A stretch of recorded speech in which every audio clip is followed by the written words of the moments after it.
does seem to work. I'll quickly check the channel. I guess I can just search. Make it the Discord server. Yes, it is the correct. I need to change the like Connor Leafy thing. Meme for I like it actually. I want Yeah. you to keep it. Also, it does seems to be streaming fine. So, but yeah, record it Okay, just in okay. case. Yes. I don't trust it anymore. Yeah. Okay, so I like it, but I don't know. It feels like it's kind of. I'm not sure I like it when if Connor Leahy was coming here to present, it would be great. But otherwise, it's a bit misleading because he's not here. So Yeah. I'm thinking of. I've been kind of procrastinating a lot of it, but I'm thinking of making something with. There is a photo of me that I'm thinking of using, but it's also very memeable. When I'm like presenting a paper, like my poster for my paper in like last year's Neurips, I'm gesticulating wildly towards it. You had a paper at no rips. I feel like I could put a show of where the poster is. Would be interested later. Make a meme that way. But yeah, anyway, let's go to the actual. I keep it here to check later it's still working, but yeah, let's go to the actual thing. This one is short, it's just a blog post and not a paper. I also thinking we should also, since we have time, we can also look at Leo Gauer's response that where Neil is like, yeah, we should do pragmatic interpretability, and Leo is like, no, actually, we should actually do ambitious interpretability and not pragmatic interpretability. Yes. I But feel yeah. like yes. Yeah, let's start with Neil's. Neil and all the other, well, no, but other DeepMind people post. Everything is okay. Yeah, I'm sharing my screen. Yeah. Yeah, I don't think anyone else will come except maybe a lot later. So let's start. Pragmatic vision for interpretability. Okay, so the bank and interpretability has made a strategic pivot over the past year from ambitious reverse engineering to a focus on pragmatic interpretability. Okay. Which by that they mean trying to directly solve problems on the critical path to AI going well. Aha. Okay, this contrasts to previous approach where no start was ambitious reverse engineering of networks. While Hopper was still that this will ultimately help my focus was getting closer to general deep understanding. Aha. Carefully choosing problems according to your comparative advantage. Aha. Yeah, okay, so this is the thing. I guess we can also read some of those. I think some we have I already seen, but yeah. Let's read the full thing and maybe we can go to some of the links later. Measuring progress with empirical feedback on proxy tasks. We believe that on the margin, more researchers who share our goals, which they put here, but the link here, I'm guessing is just don't. What happens if you click it? What happens if you click it? Yeah, just goes there. So yeah, let's go in order. But we'll see what they mean. But I'm guessing is goals is not have AI killers. Yes. To interpretability, both in industry, like, probably have some fancier way of saying it, but yeah. And we call on people to join us.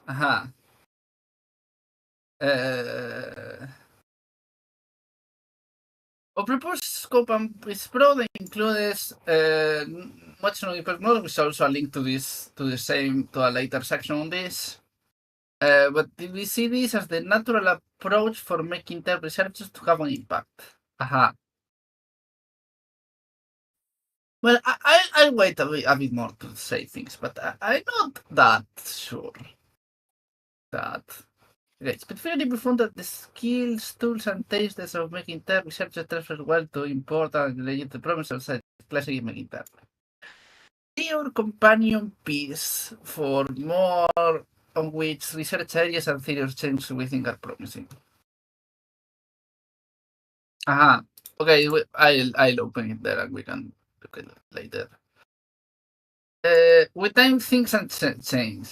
Wait, is this also okay? So this is also on the same part, on the same post. I mean, we have been disappointed by Mollyberg, which is also the same post. Like, are they okay? So the ones that have like a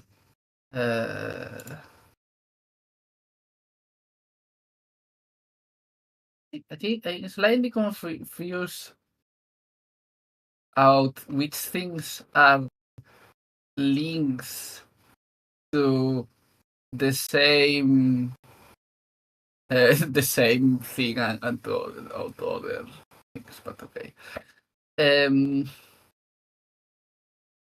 What was I? Sorry.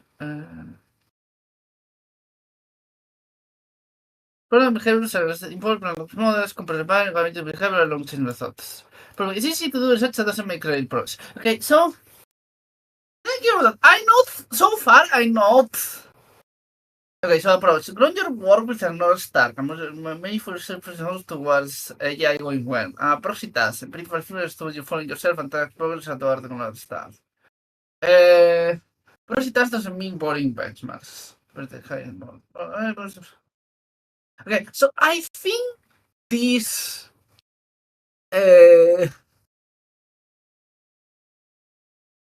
this idea of check that you have that using some proxy task might be a good way of telling whether you are making some progress instead of fooling yourself is nice and actually a good idea.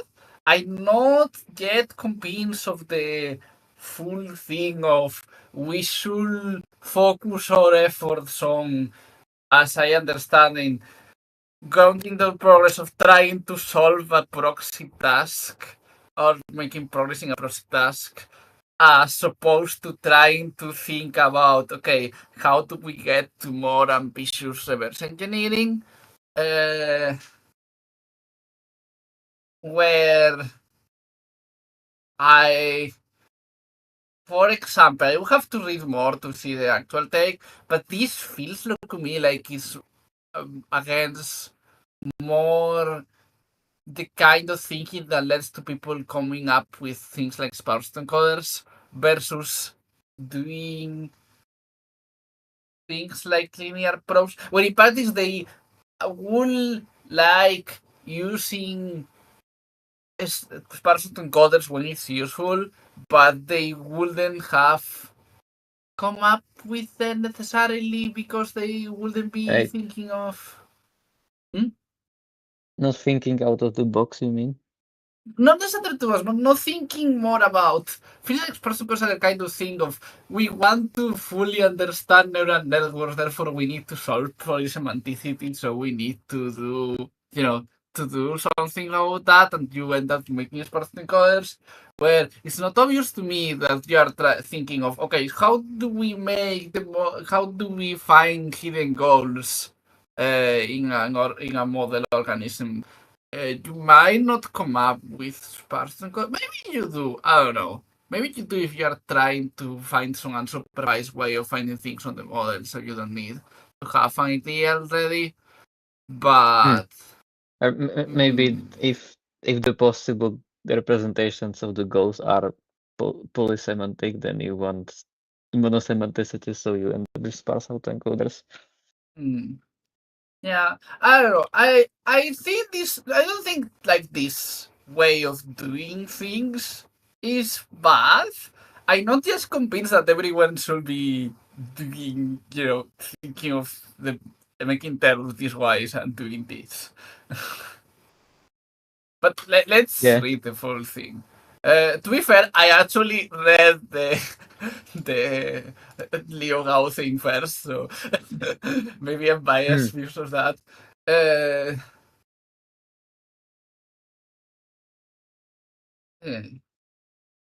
We see two main approaches to research projects: focused projects and exploratory projects. Okay. Precedent-driven work may be very effective, but also with caught in rabbit holes. We recommend starting a robustly useful setting, time post production, and finding a process as a validation step. That's not bad. The method is solving your problem with the simplest method. Induce complexity the same methods once valid by So is he saying just he wants us to spend more time on actually validating the results?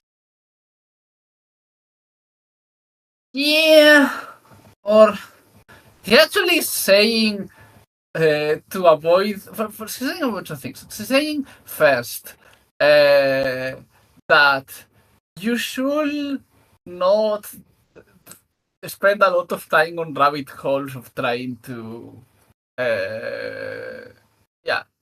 figure out something, like have some limited time.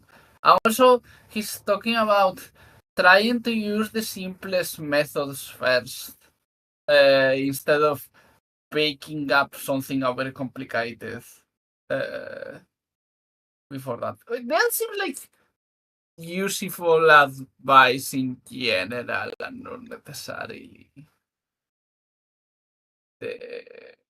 This seems similar to that advice he said in the model diffing paper where he encouraged the use of linear probes / patch scopes. Yeah. First, starting with simple method makes sense.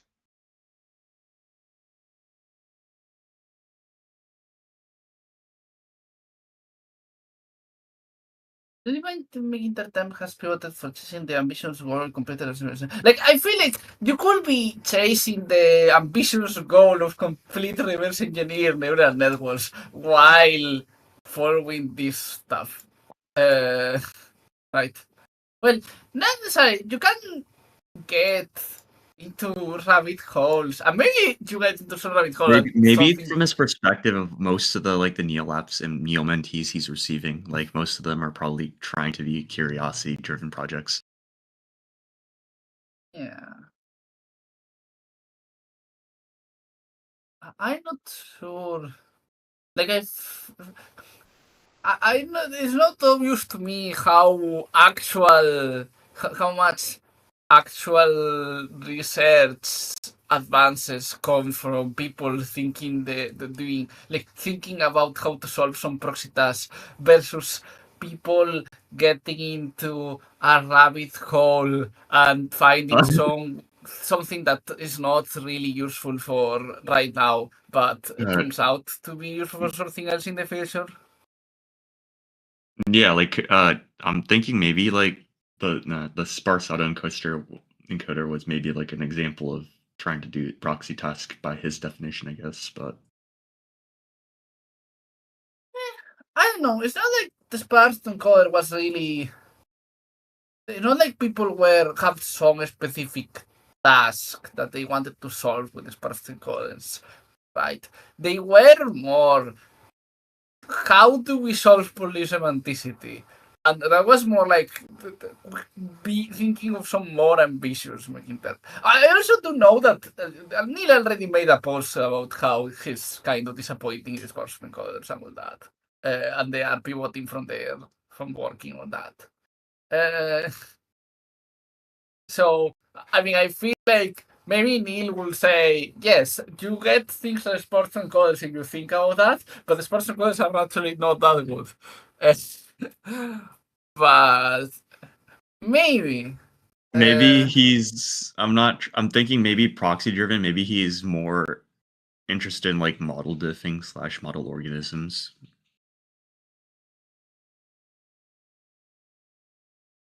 I think we see.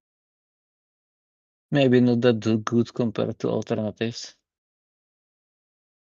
Like just prompting differently, maybe. For the goals that he had that he mentioned before. I think he said somewhere. Yeah, in alignment stuff around Gemini, I think he said like, well, we just tried prompting for our tasks and it worked. And Yeah, we didn't do any complex methods. Yeah, they do probes and like, I think there was a paper that we seen on the reading group. It was also a blog post where they basically it was the team main thing complaining about the sparse encoders and how like they found that most of the time just doing linear probes works as well or better. Except in a few cases, and it doesn't. I feel like this is part of why this whole post and why they pivoted because they found that just doing the damn simple thing actually works better and that they should focus more on trying to leverage things like probes to do some safety thing because it also I think Neil in general has mentioned that he's disappointed that in like he's starting to see even results from his own papers, like where people later find that it was not exactly the way that there was something wrong. That was I feel like it's very easy.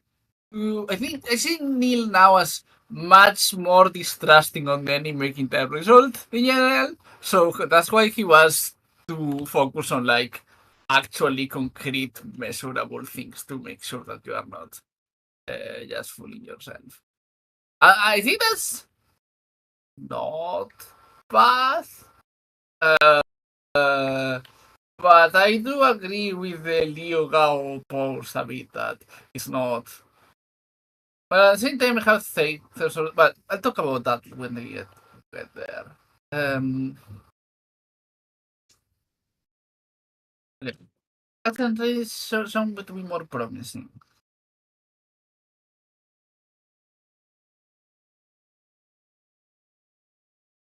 I'm going academia. Oh, yes.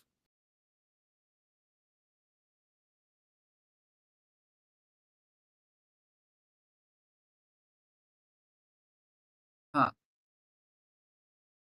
That's a community.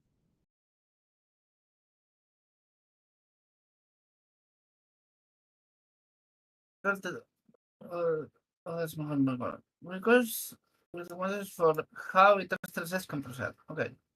Motivating example. Steering against evaluation awareness. Consider the recent work by Jack Lindsay's team Agatropic on steering sonnet. Oh, someone left? No. Oh, okay. On steering sonnet 4.5 and its evaluation awareness to help with pre-deployment abilities. When Anthropic evaluated sonnet on the settlement test, they found that the rate of misalignment had unexpectedly dropped to 0. Okay, yeah, that's very sus. Conditional alignment.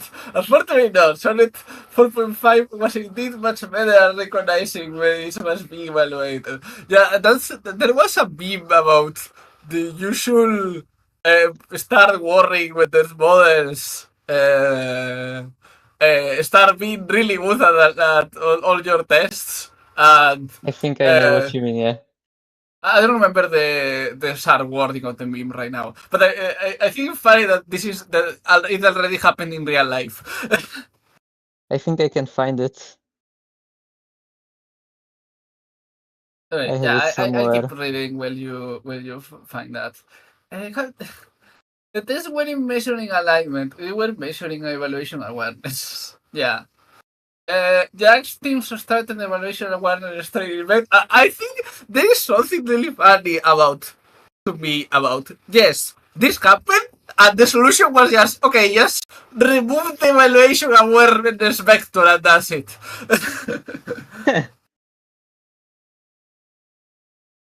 I'm hoping we are in the world where the solution to alignment is remove the misalignment vector. But I don't think it's likely to be that easy, but maybe. It would also be defined heavily by by all the associations with alignment and misalignment from all the training data. Yeah, there's a bunch of reasons why that's not that smooth an idea, like fails in a bunch of ways. Maybe some better version of it works, but yeah. Like even the steering the persona vectors paper has a bunch of things where it all has a bunch of ways it didn't work. And you do get a bunch of other correlations when you are but also someone wrote something on chat. Let me. I'm not sure. Okay, it's just the meme. Okay. Yeah. I probably was thinking of other stuff, but yeah, something like this is yeah.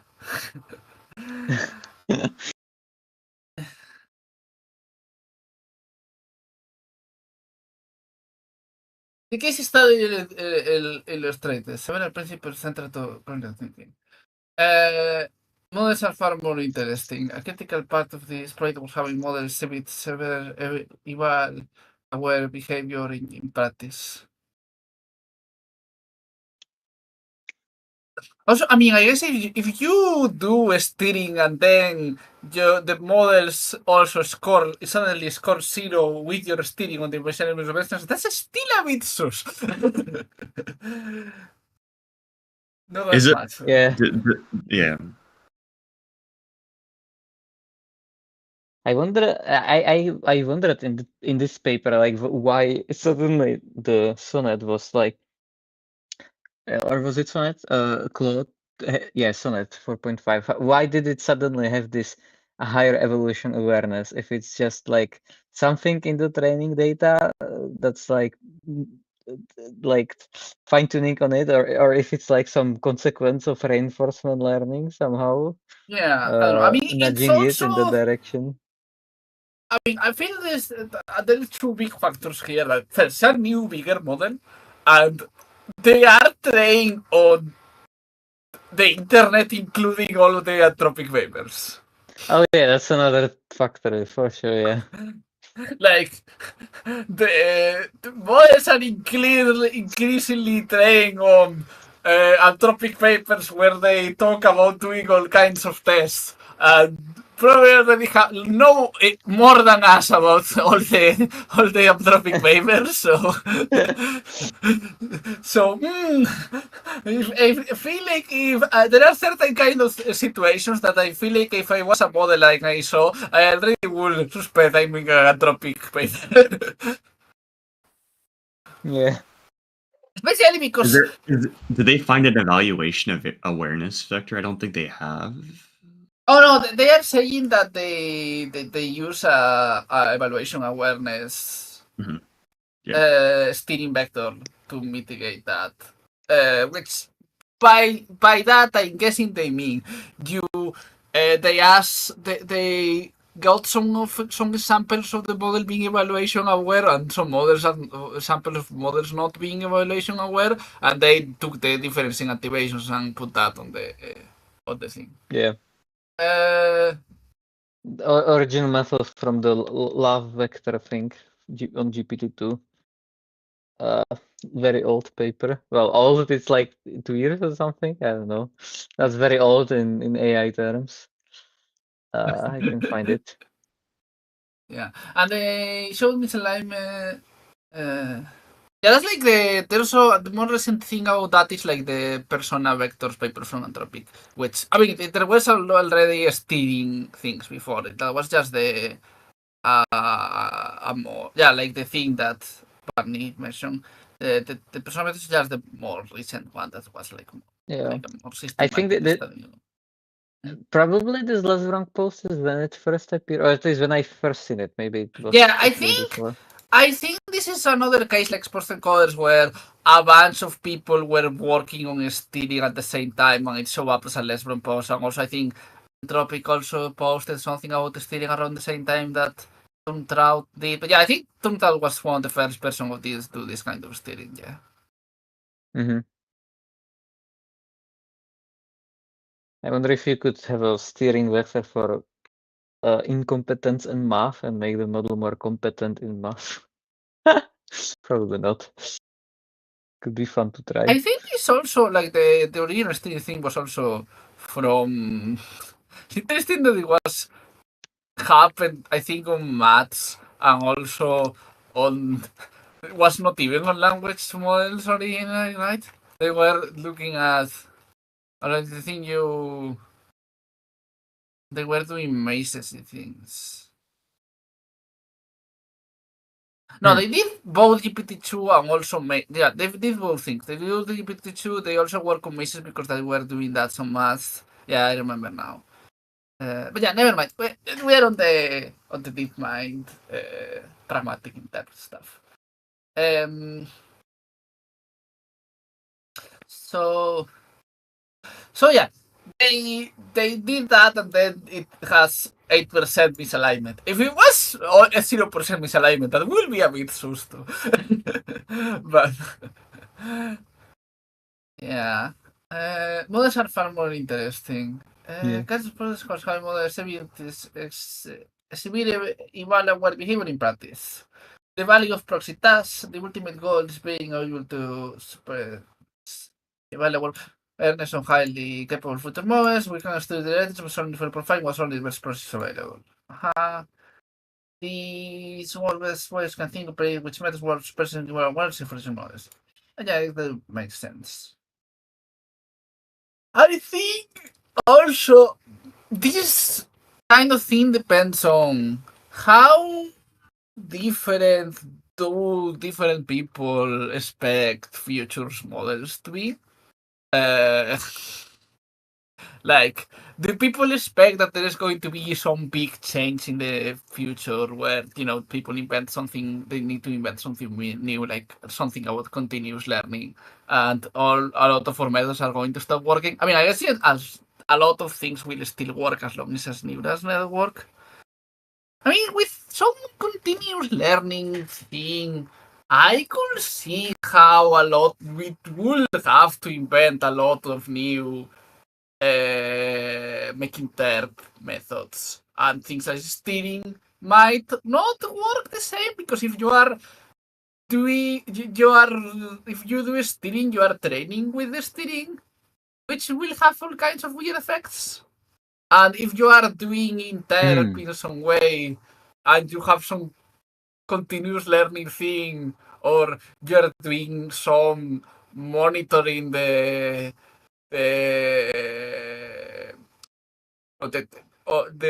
text, the chain of thought, you might. It seems like it will be easy to accidentally train on the chain of thought if you are doing some kind of continuous learning. Doing whatever the equivalent of training on the trainer's thought is on your continuous learning setup.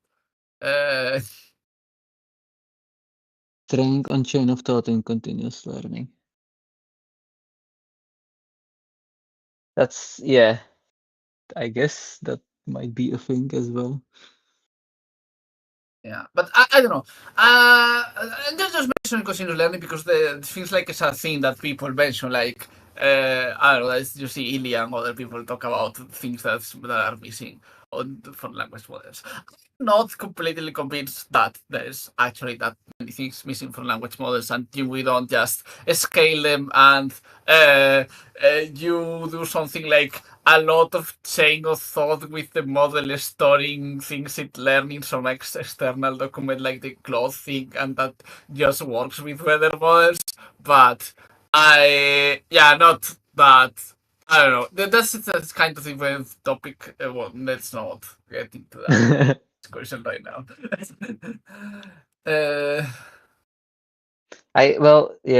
I think right now scaling will continue getting gains, but something fundamental would still be missing if we would be doing only scaling basically. I'm just saying that if you think something fundamental is missing, and I think it might be, I just more uncertain, right? You might think that work on models today might be, depending on what's missing, work on models today might be less relevant for future models. Or it depends, especially if you are focusing a lot in practical interpretability as opposed to some more abstract understanding, right? I think there will be a lot of transfer anyway. Yeah. Well, it depends. I think it depends like, on what yeah, the things that are missing and what things change are. I in a thinking way, of. Sorry. yeah. Well, in a way, some Mech Interp techniques are like being transposed from neuroscience, so Yeah, that makes sense. there's I transfer also happening like there. that makes me think about something. I think when people think about future ways models could be things like there is don't remember his name right now. There is someone on Les Brown who posts a lot about neuroscience and his ideas for brain like AI and like how it's different from how he thinks the brain works. Like Steven Brins or something like that was his name. And where he thinks large language models won't scale to AI for a bunch of reasons. And like I'm not convinced he's right, but I imagine that as an example of how things could work, that where language models don't work and we need something else, and something else could look like that. And in that case, we'll still be using neural networks, and some things will transfer, but I don't know, there is It also some... depends what's the exact goal. Like if the exact goal is exact replica of all the capabilities of humans, then I think something fundamental would still be missing.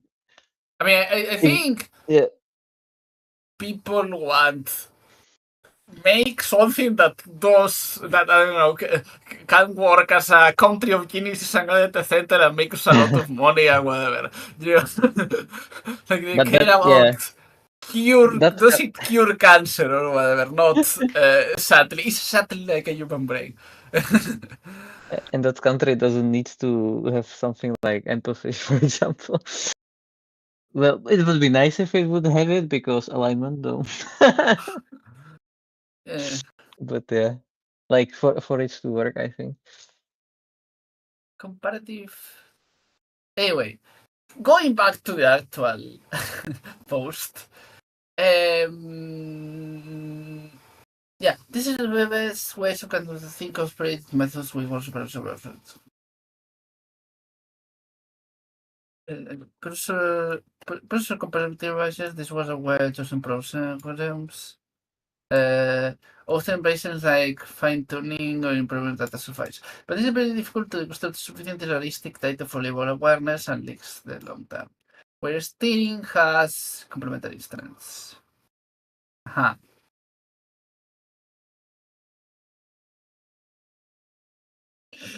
Yeah, I think already we're at the point where, I mean, it's already okay. This already means that we are at the point where current evals from Anthropic, and this doesn't surprise me having seen some of the text from some of the evals from Anthropic, like on the papers that where they publish it, like the one where they train where they try to get the models to Hidden goals?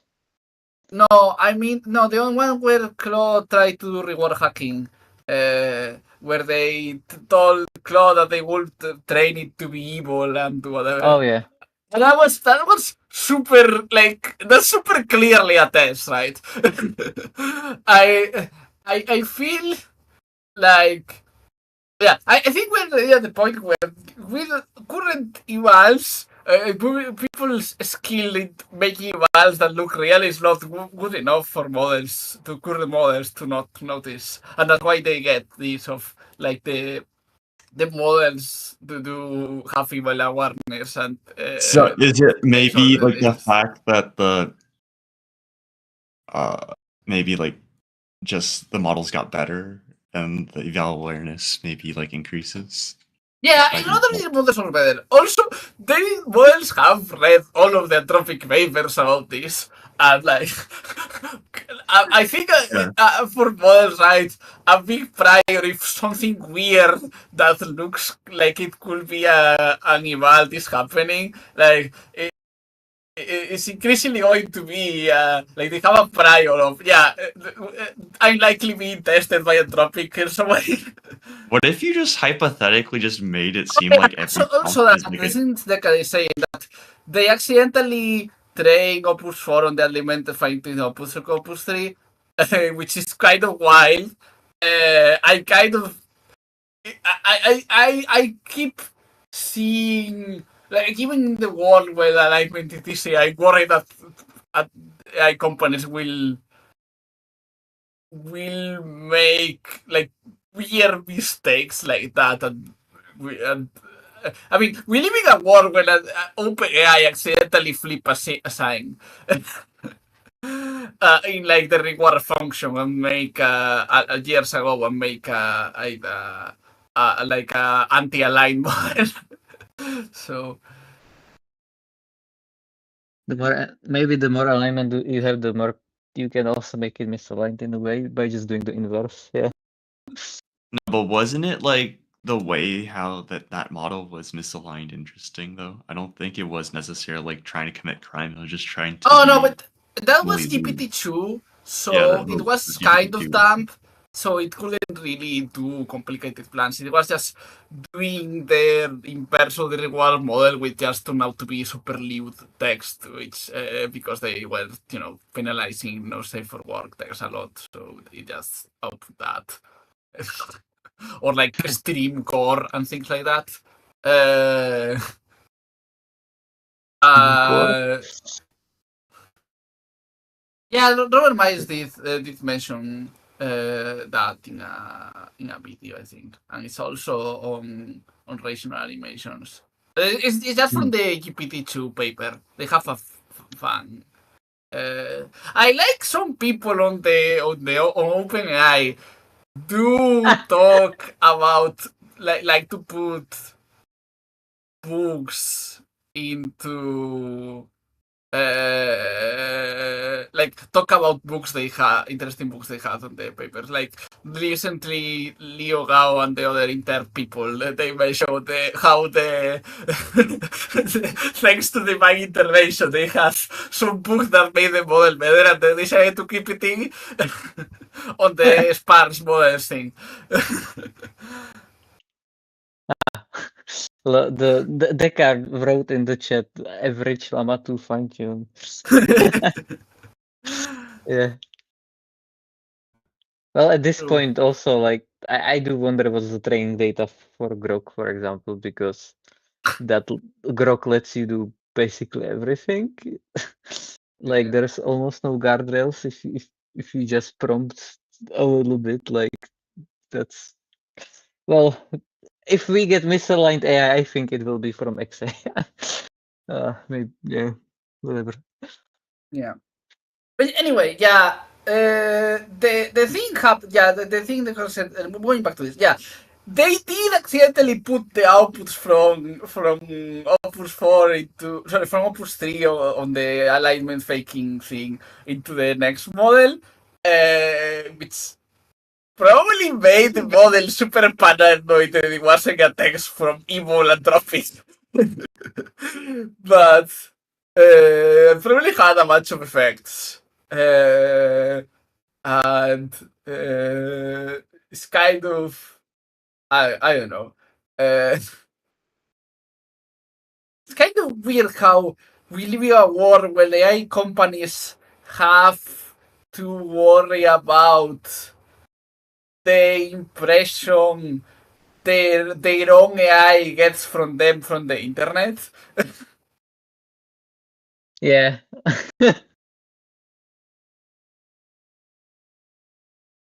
I do wonder how much like they filter all the like I this is a thing I'm thinking a lot about, like a lot of these less wrong posts about like misaligned AI and so on, like how much it gets into the training data and how much it affects the misaligned behavior versus how Yeah. much of it is like in some way emergent. So like I think if you try to filter those, you have the problem that they may make it worse, right? Because people, you are not going to filter all mentions, be able to filter all mentions of that on the internet, right?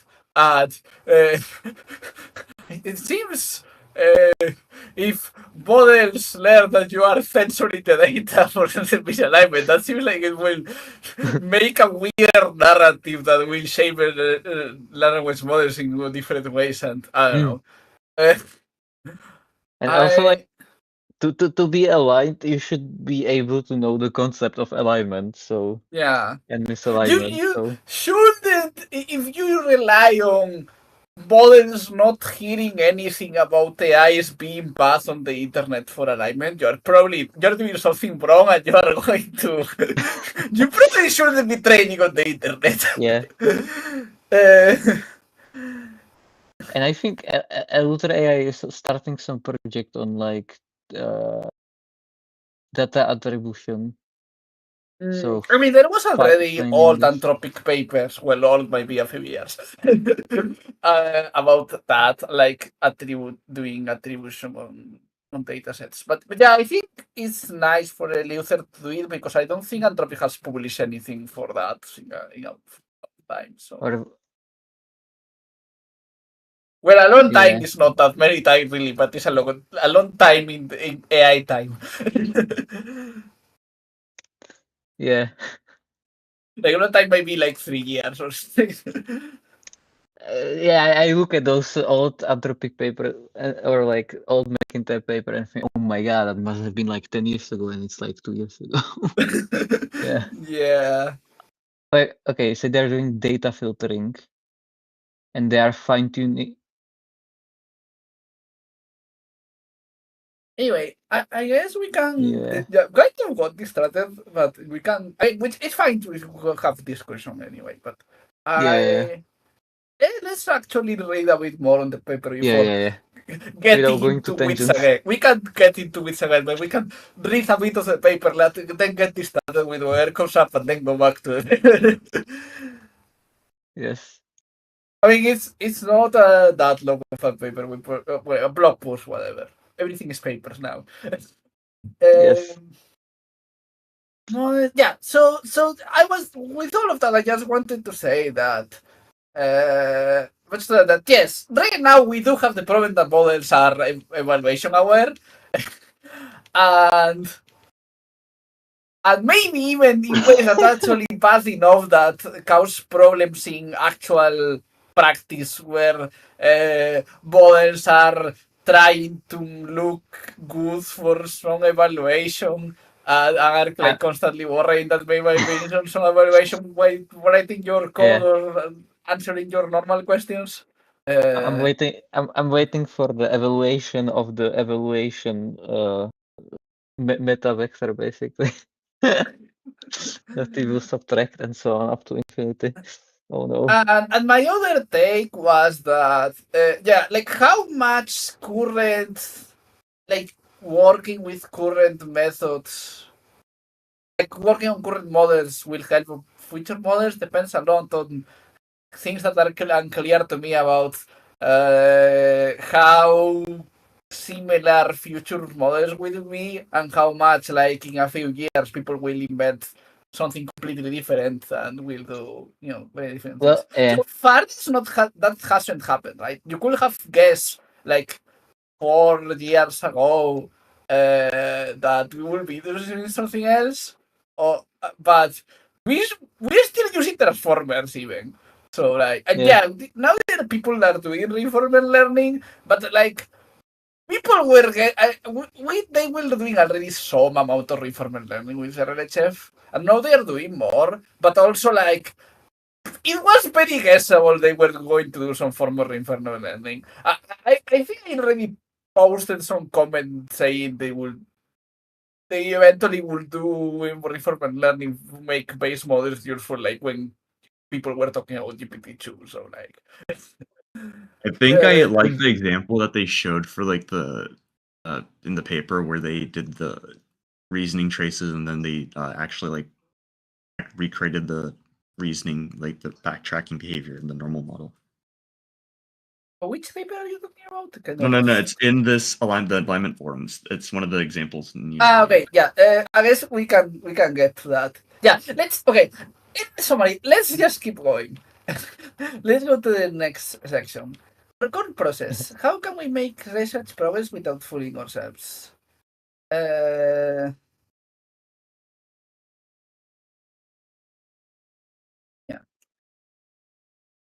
Or solution. Ground your work with a proxy task. Objective helps give empirical feedback and tracks toward progress towards a North Star. It was helping AI go well. Often your project. Some of the typical approaches are process-driven focus project and concentrative exploratory projects. We because method millionaires throughout. Yeah, I guess the both thing, but his way of working is opposed to the way of working where you try to come up with a new method to beat previous methods that instead of looking at the project, you're just trying to come up with a new method that does better or whatever.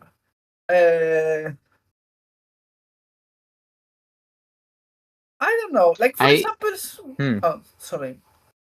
Or yeah, sorry. Well, yeah, I just wanted like a thought that popped in my mind is like that a lot of science gets stuck because they get focused on metrics. So this makes me think if this isn't like going in this direction. And when you are over focused on metrics, you don't really innovate that much. I don't know. Like I think in machine learning, I feel like we have cases of both things working right. Where I don't know. I think I will need to learn a lot. Think about more about like history of science and see well in practice what actually works. I think most fields are just doing a mix of both things, where some people are focusing on metrics and some people are Yeah. focusing on this kind of proxy, like picking some metric and trying to maximize it, and some people are doing more. Yeah. Yeah.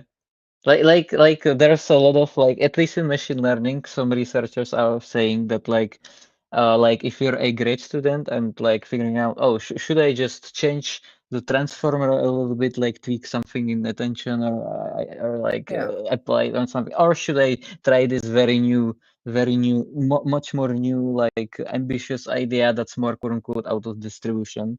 Then because like in order to ensure that you get funding, that you get stability, safety, and so on, then you instead focus on the just tweaking transformer a bit. So as a result, like the whole field is quote unquote stuck in this local minima of transformers right now. And this is what people and they think also behind. So I don't think they invented transformers by looking at some language task, or maybe they were testing with language tasks, but I don't think they were trying to solve a language task. They were trying to get closer to AI and make some improve on RNNs and make some. I don't know. The I feel original like paper is for translation, I think. And Mm. yeah, like they were saying, like at least what I just said, that was like from a co-author of Transformer, what he said, who's now like working on continuous toad machines, which is slightly different architecture, and was also good on NeurIPS. And yeah, so yeah, I forgot what I wanted to mention there. Oh, were you Yeah. on Neolips this time, by the way? I wasn't on the rips, but my whole internet feed is on the rips. Understandable. Yeah, I'm also now wishing I had gone, but I didn't have a paper and it's very expensive. So Yeah, exactly. My same situation basically. like last time I did have a paper, so I had a reason to pay, but this year feels like I don't know, maybe I could have just gone Yeah. anyway. I think. Yeah, I think, but also like part of Neil's frustration is that now everyone is basically doing the sparse autoencoders in a way, and some variants of it, since it works. And I think he's frustrated, like, well, we're not really moving anywhere. We're like also stuck in this local minima of sparse autoencoders on the local minima of like transformers, and that's what everyone seems to be mostly doing now. And it Yeah, works. And like, yeah, it works, but not good, I not phase shift enough. I guess, but Neil is not proposing coming up with new, new, better methods. He's actually proposing the opposite, right? He's proposing Oh using yeah, the try to make practically useful things. I mean, to be okay, fair, also part of the idea is, I guess, well, I guess we should actually read the full thing before commenting that much. The Pedro basic. Domingos is saying this in general, like in AI, like not just focus on transform, but also on old AI methods, old statistical I methods, for feel example. like okay, so I feel like I heard the weird thing where feel like the field was too focused on sparse autoencoders Yeah, same. a few like some time ago, and when Neil and other all the everyone I feel there was a moment where I saw Neil and a bunch of other people start talking about how how about sparse encoders bad and how they shouldn't everyone shouldn't be working with sparse encoders. Then I started feeling that maybe people will start doing not enough sparse encoders. Oh yeah. It doesn't seem to have happened that way. That Anthropic is still working on that because I do think Overcorrection. that kind of direction of work is actually promising and useful. Maybe I don't want everyone to be doing that, but I don't want nobody to do it. Yeah. So Like there was a time when I was maybe it's me being too contrarian or something. I see Neil saying sports to code and then I want to say the opposite. You're connected to them. But yeah, but like even the Anthropic new paper that we read last week, it did many methods at once. So like it didn't do just parse autoencoders. So maybe they were influenced by Neil as well, since they all like basically Neil is saying here, hey, first try other methods, try linear probes and whatever. Don't just jump to sparse autoencoders. And they did that in the Anthropic paper as well. So Yeah, but this is also trying anyway. One example of a focus project. Suppressing very well. This starts with a theory of change and happy idea will go well. I'm not completely sold on the. I think it's a good idea, but I'm not completely sold in the idea that all research should be thinking of a theory of change of how it's going to directly make AI go well instead of this will just make. I understand why he says saying this will just make AI us understand AI is better, and that will generically be useful in the future, right? And I'm not sure how much science improves either way. Like, it's how good the idea is either way. And certainly since bad if everyone was doing this instead of pursuing different kinds of things. But I don't know. I should just finish reading it first. yeah. We identified a more trackable North Star. Top model acting differently when tested. Aha. This one problem was important as a problem. We find the empirical proxy task to track progress and the North Star. They can evaluate our behavior in model time and safely suppress it. Core difficulty is verifying that the behavior is actually very aware and there are no side effects or interdimension. curiosity-driven research can be a promising. I feel like also a lot of things that I'm thinking of opposite of the things they are talking about as pragmatic interpretability they are actually putting it inside the pragmatic interpretability, but in terms of exploratory projects and like curiosity-driven research, being intellectually satisfying is the same as being important. This is true, but I don't think people. This is true, but I don't think people's idea of what's important is always that good. In that, often the way you get results is trying to is just being curious and doing intellectually satisfying things, and later, especially in math, for example, and later they turn out to have some application. Yeah. There's like if you not sure if you know Kenneth Stanley, he's like in general arguing that like the best innovations come when you don't explicitly like go towards some goal and just follow your curiosity in a way. Yeah, and like here, this whole thing is basically them saying you should be directly thinking of how your thing should be useful instead of following your curiosity. And I think that can be a good thing for some people, some percentage of people to do. Maybe especially like the DeepMind team, because they work with DeepMind, that they like maybe is like more useful for them to come up with techniques that DeepMind can directly use. And especially on like shorter timelines where, we're definitely not going to figure out ambitious Mech Interp on time. Like this makes me wonder how much is Neel like influenced by the whole Google like environment, because Google is like heavily focused on being useful, you know. So like it's maybe forced. When I mentioned this post, when I was talking about this with Alex the other day, he said something like that. From knowing Neel better, I do think that, that Neel is not like Neel is not on the worst version of that, where he just being completely subsumed by like Google wanting results. But I do wonder if there is some some effect from that. Like I bet there is some influence, but I think Neel is internally very strong on this North Star to making AGI go well direction, that he won't be subsumed by anyone, given how much he has a freedom to like.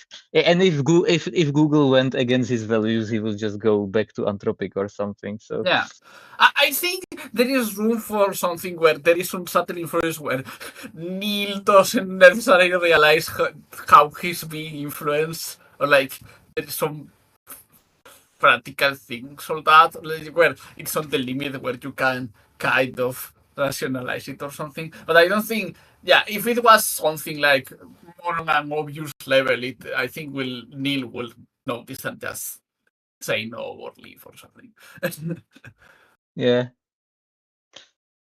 Also, I heard that there's a kind of like as far as I understood from one guy who worked on like pre-training Gemini, like the different teams working on Gemini, like the pre-training team, post-training team, Mech Interp team, and so on. They are like relatively decentralized and not in as much contact, apparently, from what I understood from him. So and like still clashing in terms of goals and so on. So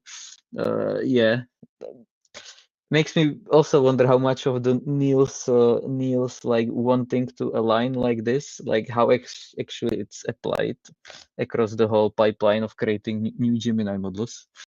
That's I think part of what leads Neel towards this kind of thing, and from things he said on videos and stuff, is they were trying to think of methods that will actually be used by people in practice for the Gemini pipeline.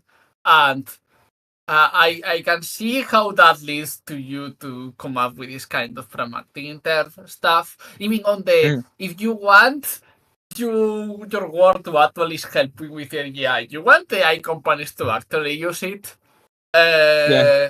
So I understand why if you are in an environment where you keep getting feedback from what things DeepMind actually uses and what things they don't, and what things like maybe they don't end up using sparse encoders for much, but Neel made some pro-based thing or some steering thing, and they ended using it or whatever.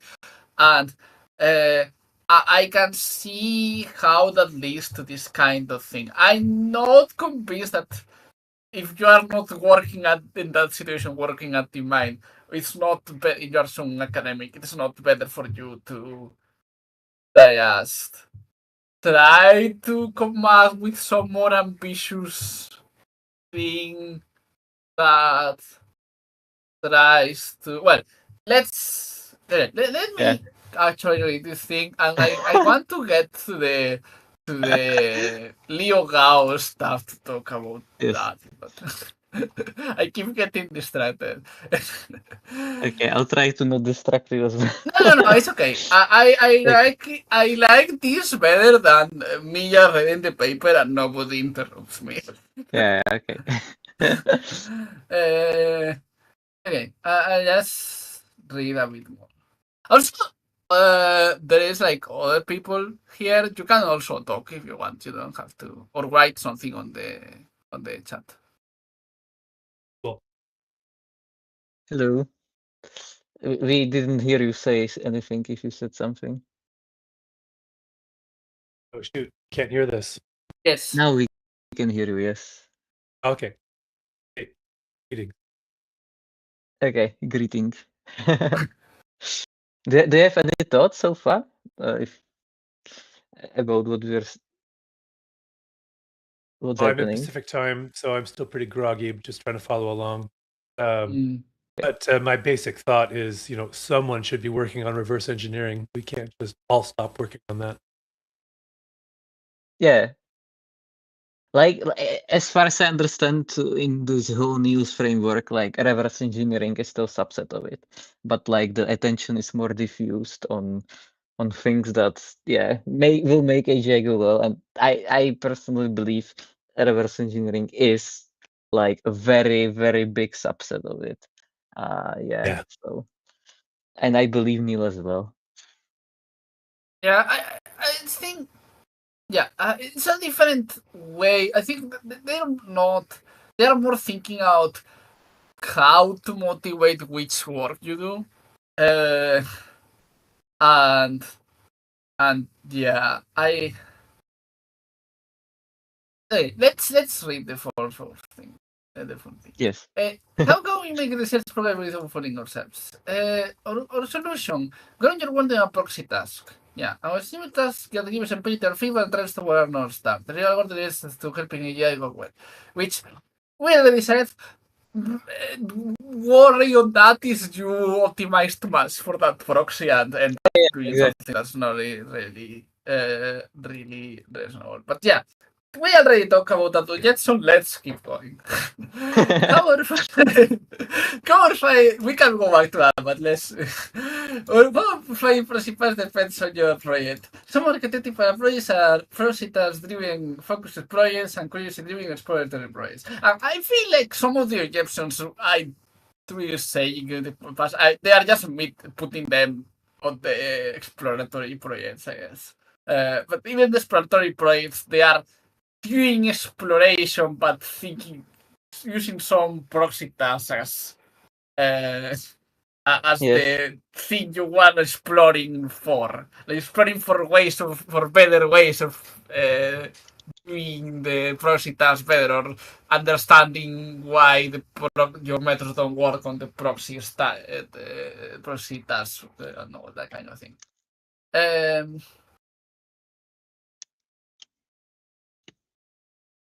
Yes. Where, I mean, I guess So yeah, they're talking about another start. I guess you could think of their previous way of doing things, if I understand correctly, as having, instead of having proxy task, having the thing they are using as metric. How close are we to fully reverse engineering the model? Well, you cannot. But how do you make how do you make a continuous empirical? I think that's the thing, that they couldn't make a measurement? continuous empirical thing with that, and that's why we're switching for the proxy task. Like the only idea that comes to mind is like some wake, like how well can you control the model? But like, oh well, that's the whole control problem, and so that's ultra wake in general and not really a grounded Yeah. benchmark. Like more, they were more like some, like abstractly, I mean, I feel like they were more thinking of, future. Yeah. I just laughed because what came to mind. Okay, let's measure it in mecha Hitlers per month or something. But that doesn't, the previous objective was not even let's make the AI more aligned, at least for the Mech Interp team. It was less fully reverse engineer the AI, which is not the same time. They are more on try to make the model less reduce the Mech Hitlers per year now directly. Okay. I mean, I don't think it makes sense that, maybe models are getting pretty better. It's not clear that timelines before models get good enough to do most things are very long. We might get, and models are implicitly useful for helping with research. Maybe you just the actual thing that works in practice is doing some more hacky methods that doesn't fully reverse engineer the model, but helps in some way to get the models to be at least somewhat aligned when doing alignment research, and that just works. Yeah. But they have here about which beliefs are load bearing, which is related. We are researching on this project. We also know many arguments for why you think it's the good way to achieve your research goals. And you have discernment, but many of us will disagree at some models, so it was important what the base are not agreeing. So let's see what we disagree about here. Okay, premise. Our main priority is ensuring AI goes well. Yeah, makes sense. This is a central part of framing examples, but we will still follow these approaches have different goals and will think the emphasis on pragmatism and favors long finding other goals. I mean, I don't think everyone is thinking of this. I'm not sure right now, but I have the impression that people in academia or like people with David Bauer are more like just interesting in understanding neural networks for the sake of understanding neural networks, and maybe some things like like this is definitely not like the only motivation that people have. Like I know people that like or do Mech Interp and definitely do not have this motivation. Yeah, and like, the motivation is just they care about understanding safety, and zero but alignment. yeah, they care about safety, but are not thinking about the AI per se, or think like timeless are long or whatever. They don't even have to care like about safety. They can just be like, Yeah. oh, how does this thing work? Like, and if it, like and the use case can be safety, but it can be only like the knowledge. Like, oh, I know I a think little bit of how it works. that's fine. Like I think if you have, you can end up be like I don't know. I think a lot of progress in math is done by people who are not that they just care about are just curious about math. Like most progress in math, even, and then other people find how to use it for whatever. And in itself is a very interesting thing. I also very interesting how do neural networks work. It feels like very silly that we have these things that can like speak English and write code, and we don't have any idea how they work. And the whole field of AI is pursuing benchmarks instead of trying to figure out how AI works, which seems like it should be what science does. I feel that so much. Neel said something very, very similar. I feel like with neural networks we're like in before steam engine. I mean before when steam engine was invented and thermodynamics didn't exist yet. So we're like now trying to invent thermodynamics, like some mathematics like thermodynamics that explained steam engine basically, somewhat. We want to award to pay with 10 years. Okay, this is very understandable too. I do think worry about. Part of my thought when thinking before about this was that yeah, we might try to fully reverse engineer networks, and we might not get that done in time. Like, well, in time might be in less than 10 years. And it is a good idea to have at least some percentage of the people, but not all of the people, I think, working on like using smaller, smaller interpretability things to do some like steering or whatever. Well, not sure it's steering causes interpretability, but yeah, people come up with things like steering without having to fully reverse engineer the model, finding some things that are useful in practice for alignment. But I don't think that's even especially for the people whose goal is mostly just understanding neural networks, that's not going to be that interesting. I don't think everyone should. I don't think everyone should be focusing on that. Right. I think if the I completely think it's a pretty cool thing for them to do. Of this is what they are doing and focusing on. I feel like it will be. I need to see the arguments a bit more convinced of the thing they are trying to say. That is that everyone else should also be thinking of this problem the same way, and with this actually a good idea to focus on these inner term things and not in fully engineered distribution in the models. Although I have other thoughts about that we'll get to when we finish this. That came up in the Leo Gao thing. There was a. So this post argues for interpretability as like being the best or something. Yeah, this is why he thinks that we should be trying to fully reverse engineering in the neural networks. Okay. But I think there was Robin Shah said something here interesting that we should talk about. But I'm just saying this so you remind me to get to this after the other thing. But I think we should finish the other post first. Definitely curious what they say there. Yeah. Okay, yeah. So we're spending on the underground long-term bets. Basically, with the clears at least fumbling on the dark. I'll read the appendix for the basic thoughts.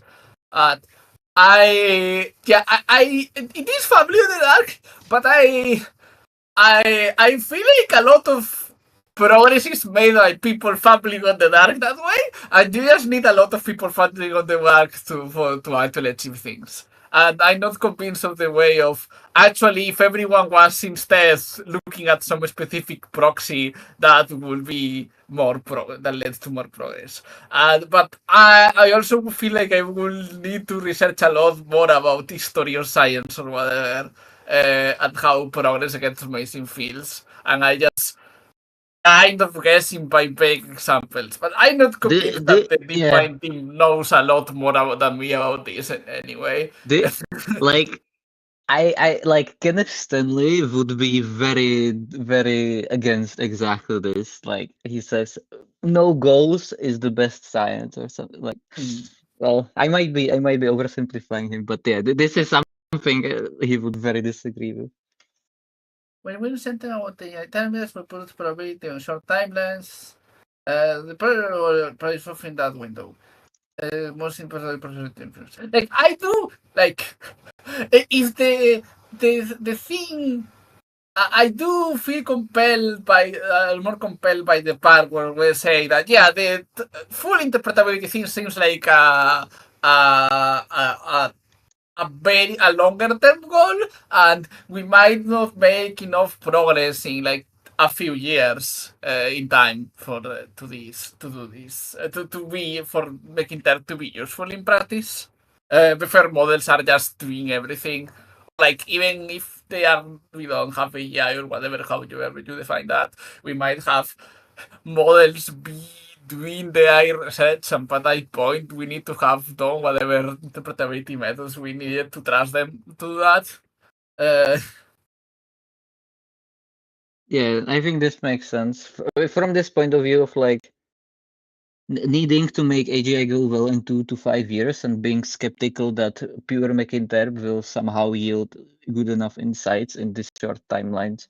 Therefore, let's pivot to pragmatic Mech Interp, where we have some methods that seem to work generally in practice, like all the Anthropic papers, the newest Gemini alignment results and so on. They seem to work, so let's just pursue this direction to make AGI aligned. Yeah.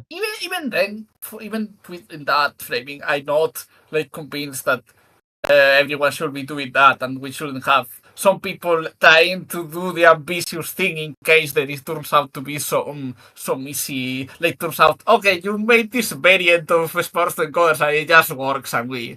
I also feel like I have some like the Leo Gao post is more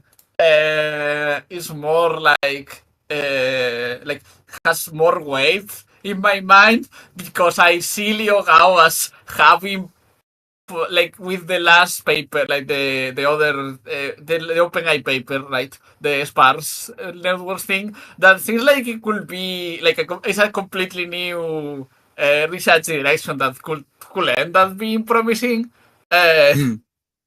Still like. Well, it's like OpenAI and you know, like most AI safety people left to Anthropic. And that paper directly shows that more interpretability in that context equals less capability. So I don't know. I'm skeptical that OpenAI will pursue it because of this. I don't know. I think I'm skeptical of OpenAI. I think I think one good things of like the few interpretability people, including Leo Gao, that are still on OpenAI. Where like there is like some specific people that if they finally left OpenAI and went to Anthropic, I will be more. I specifically not those specific. It's typically think those people might come up with some interesting new things more than the OpenAI specifically. If I will be expecting you of whatever lab they go to, right? Leo Gao is in OpenAI? Yes. And okay. he's the one who made the sparse thing. Oh, really? Okay. Nice. Okay. And also the auto interp stuff they did before that was by the interpreting everything also includes him. So yeah. Using LLMs to label features, I think. Yeah. Yeah. Okay. Which I mean, that's not that great, but I think that's interesting in a bunch of ways. But okay, I keep getting interested. Let's actually. Yes. Is it really Mech Interp? So I know Neel says it's not. Okay, yeah, no, it's not. We're proposing something broader. We think this is the wrong question. Semantics are important here. Yeah, I don't care that much if we call it Mech Interp or whatever, right? It seems a little bit of a social engineering of like interpretability. People be like, oh yeah, this is the interpretability. I'm gonna go there. Yeah. We probably characteristics Mech Interpretability them or something else. I mean, if they make some pragmatic Interp papers or whatever, I'm going to still put them on the reading group. So yeah. I feel like for example, this discourse is more in general about trying to understand how models work. I think I guess their papers might be something about sometimes about just trying to make some practical thing like steering that makes some models more aligned with whatever instead of trying to understand models, which makes sense, and that's why they wouldn't call it about making Interp. Steam seems relevant, even for people who want to understand models better.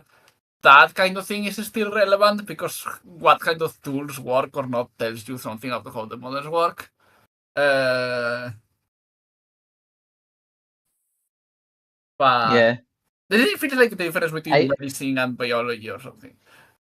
Like I also think in the end that reverse engineering is like the best path also to like controllability.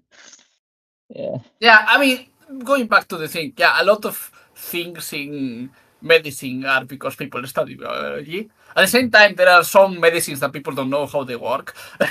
But True. yeah.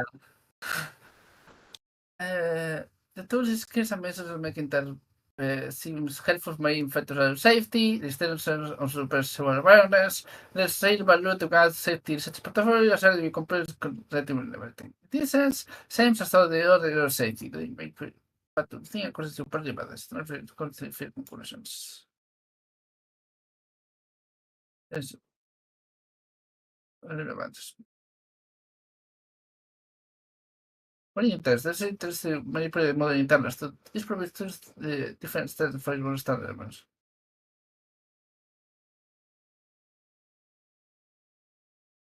If that is participating some question about model behavior condition, provided a development, there's seven why it happens. These are natural fit to auditing red teaming other methods, confirm expected model behavior, etc. etc. Scientific mindset. Experiments forming and testing hypotheses about complex phenomena with no clear ground truth, detecting minor hypotheses, the same principle experiments to gather evidence. Tends to falsify standard hypotheses about the first questions. Yeah. This is more like making their people have good, it's like have skills that they can use in pivoting to doing this pragmatic interp thing that is not really making interp. I think, yeah, I don't. I haven't been convinced yet that it will be a good idea for every. While this pragmatic interp thing is a good idea for people to work on, I'm not convinced that everyone should be pivoting to doing pragmatic interp. Which is like what they're trying to say with this paper, with this post. I'm also not.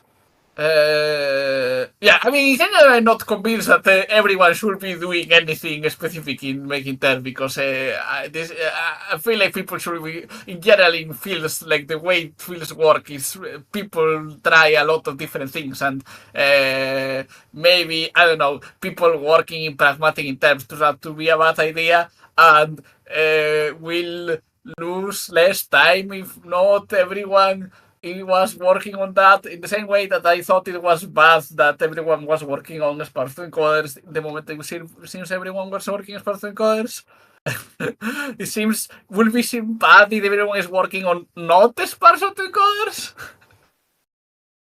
Yeah.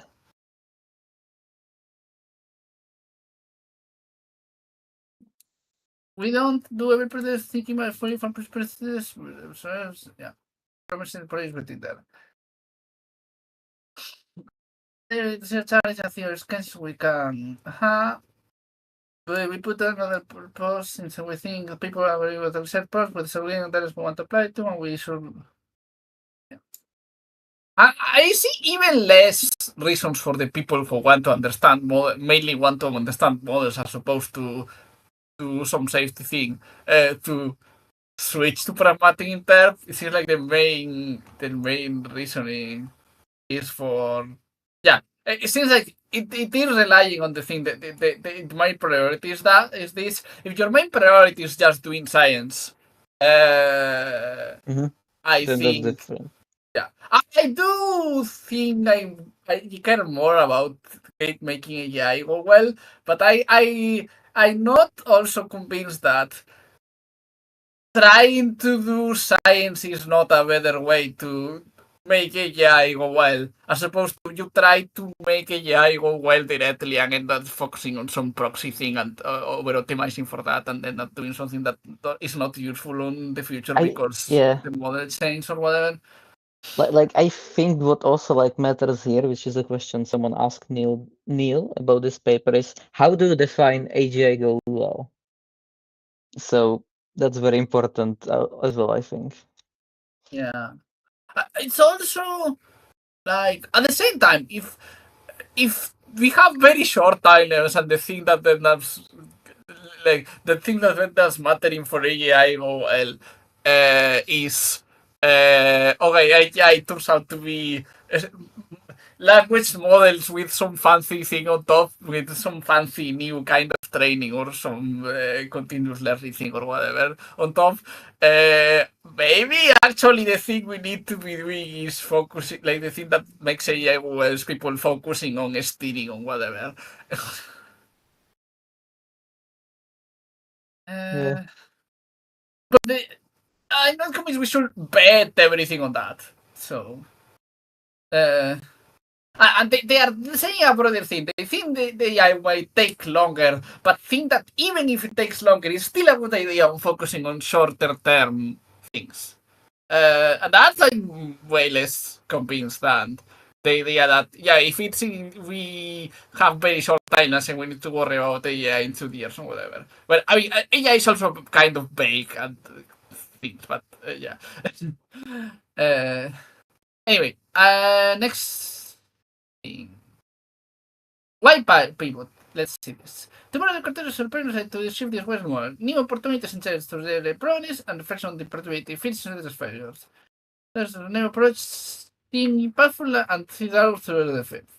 Yes. Okay. So yeah, they think they are actually doing already useful stuff, which is nice. And I think it's good that they are working on this and getting currently useful stuff. I'm just not. I'm less convinced of the idea that that it is a good idea for everyone to be doing the same thing they are doing to have more impact. The same way that Spartan coders also seem to be very promising, but it was not a good idea for everyone to be working on Spartan coders.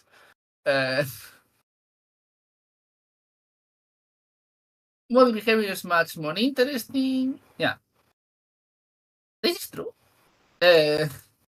Just to complete for deliberately training and safety level and behavior, so we can study from Earth unknown ground truth.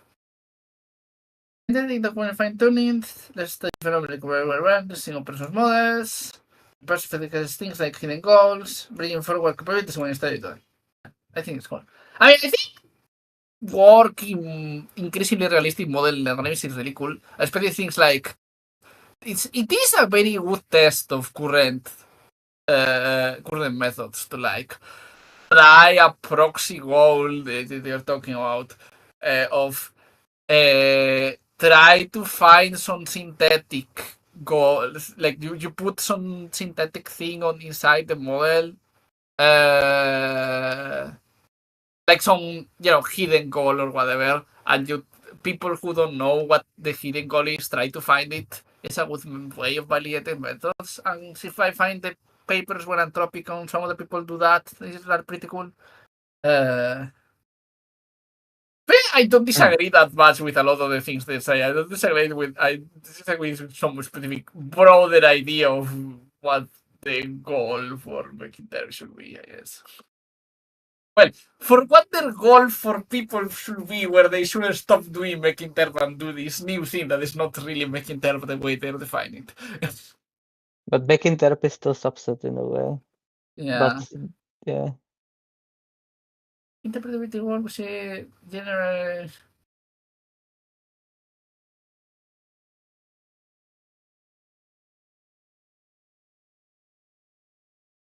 It's subset depending on how you think of it. Like, the Mech Interp is a subset of like something like model biology or whatever, of trying to understand models.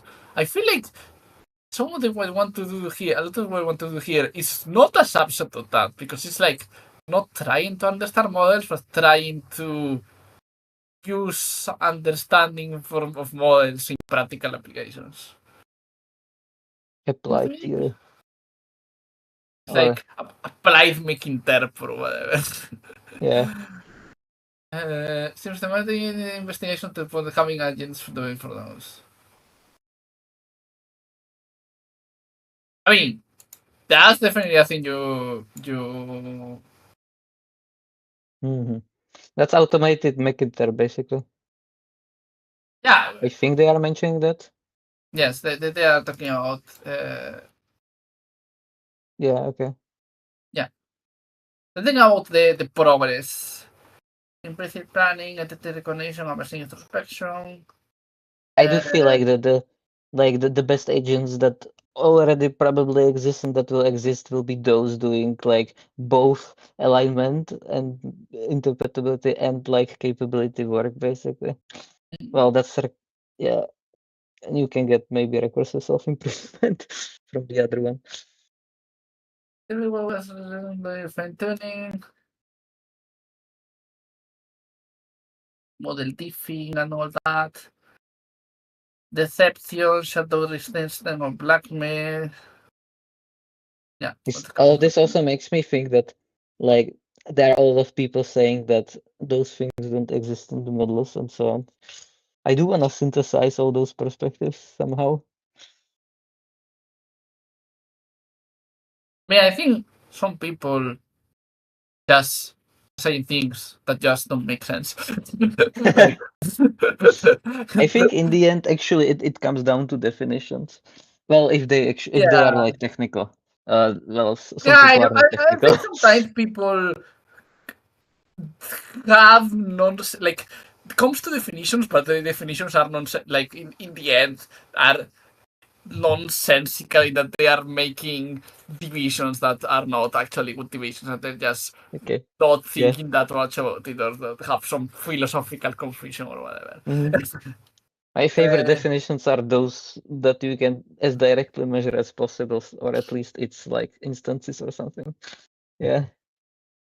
Well, I don't know, when people, I feel like sometimes the way some people talk about some things about not autoperforming the model or whatever, it does not really planning or whatever, where I imagine them being pursued by literal movie Terminator robots with red eyes and being like, don't worry, it's okay, they're just picking the actions that increase the probability that we'll die instead of planning or whatever. Okay, I don't care. Yeah, like if you meet yeah, you can see it behaviorally and you can see it cognitively, and you can like have different models there. Yeah. So yeah, for a lot of things, if you have some definition where you can have something that doesn't fit the definition of intelligence or whatever, but it has all the same behavior in all kinds of circumstances, and it's not a thing where you think you have the behavior in some circumstances, but out of distribution it will not work. I don't really. I think your definition is kind of useless, right? you know how there's like the philosophical zombie in consciousness, then we can create something like intelligence zombie. I think when we talk about intelligence, we care about what the model actually does. I think when talking about consciousness, you might care about morality or whatever. If I don't know, is the model a moral patient or something? So you could care about things that might not affect behavior or something. But I think if we talk about intelligence, it makes more sense to, or it makes sense to sometimes when you're talking about AI or whatever, you care about will the AI cure cancer or whatever, not if you want to say something like, yes, the AI will cure cancer or kill everyone or whatever, but it will not be truly conscious because it will be a philosophical zombie, in the context of that, I don't care. Like, it seems like you're making a useless distinction. If you're talking about model welfare or whatever, you might care about that, but it seems like you can separate the consciousness thing. I separately also think that the actual sensical definitions on like ways, like theories of consciousness are ones where consciousness is not actually phenomenological, and you can't really have philosophical zombies. But that's a separate thing. I'm not that sure of that anyway. Yeah, let's go back into the blog.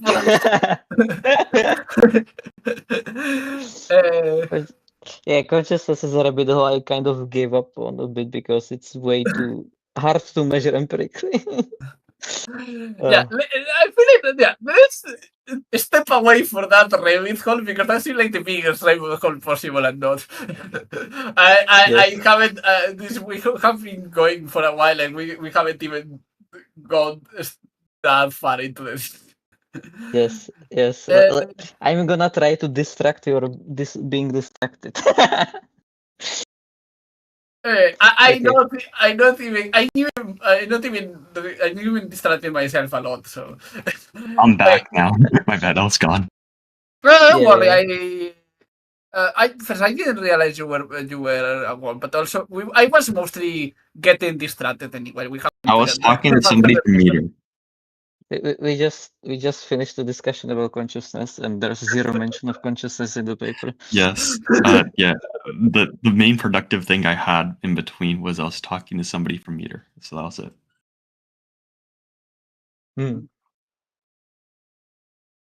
Anyway, going back to the actual blog post, I don't even remember where we were when I started getting into the consciousness. You ended at, I think, better proxy tasks. Okay. No, a bit later actually. So but these successes are the results. So here. Yeah. Okay. A bit down. But this is the result of having complete by useful understanding of models. The never still far reach. I mean, yes, but I think we got a lot. Some of those, not all. I think some of those results come from people trying to do useful things directly, and some of those come from people trying to do more ambitious Mech Interp, and the current thing is okay, but okay. This is not the question for the pivot, but the overall interpretation that these networks have some legible structures showing the key quantitative factors driving their behavior, and a long tail of increasingly messy and arcane heuristics that also matter for performance. It seems to us that the sources are sort of focused on the prominent legible structures, and later progress have been made on the messy heuristics. Well, more thoughts on this when we actually finish and go to the Leo paper about what does it even mean to fully reverse engineer a model. I think we should talk about, but not distracting ourselves. I'll keep reading. We are restricted about figuring out the limits of what we can do with the legible structure, and other kind of strategies that ignore bound the messy heuristics and with this inherently incomplete understanding. I definitely have takes about what does it mean to completely understand the thing, and what does it mean to understand more things. And but I'll finish reading. When sports encoders are made larger, they capture this is more front. Superposition. Yeah, we haven't figured out superposition. The increased dependency on multi-international international costs. Okay, I will stop a moment here. I do think this is important.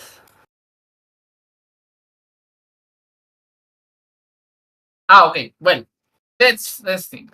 Increasing the dependence on sampling and multitude international costs, interested in conversion. These are have made it towards At best, source seems carry approximation error with some scenes going away. Set repair, meaning you can clear info for cancel interventions. Some progress in interpretable models, but not the trends will become cheaper enough to be applied to frontier models. Yeah, I don't like. I think the inherent interpretable models are not going to work. I like the OpenAI thing we mentioned the redirected previously from Leo and all the other people, but I like it because of other reasons, not because I think we are just going to make frontier models sparse in that way. But yeah, we can roll out more ambitious goals that will work with time and investment. And we are not claiming. Okay, I think this is important. We are not claiming that ambitious reverse engineering is useless and should stop. Okay, I'm confused because my main complaint of this paper is. Okay, let me actually read the sentence before. Ambitious is one beta on several. It is not necessary to have an impact with interpretability tools. The management interpretability researchers is more likely to have an impact by granting their work except relevant results on modern models. Perhaps recommendations within ambitious research should be evaluated the same way as experimental approaches, by empirical approaches or tasks, not predictable. Okay, I feel like this should be on the top, very displayed on the top, because this is not the impression I got from what they were talking. I have the impression that they were saying people should mostly stop working on ambitious reverse engineering. And that was what I was complaining about. And if you read the Leo Gao thing, he's talking in terms of people are saying that ambitious mechanism priority is death and like it's not going to work. And that's not as conflicting with this. This is definitely more controversial, and it's another thing I do disagree with. The ambitious reverse engineering should be evaluated via empirical by some tasks. Not approximation error. I mean, approximation error is not that. But yeah, this can be useful sometimes. Not necessarily.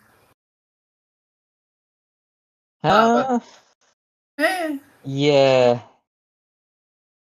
I think both. Like it seems like two different benchmarks that should be both there. Yeah. Like I don't know. It's says this.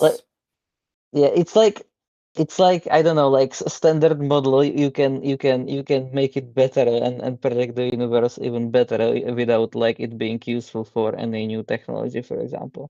I think that's the same with Mech Interp. You can get better and better reverse engineering, and some of it just doesn't have to be useful. Neel is basically just fully skeptical now that any method that you have any way of measuring that your method is better reverse engineering, and the only way to know for sure is that it does better on practical things. I think that's his perspective, based on things I heard him say on different YouTube videos and talks and whatever. Depends how he, I guess, defines empirical payoff on tasks. Like I think he means yeah. No, he means actually, can you use sparse encoders for something like stealing the model? That's actually useful. Yeah.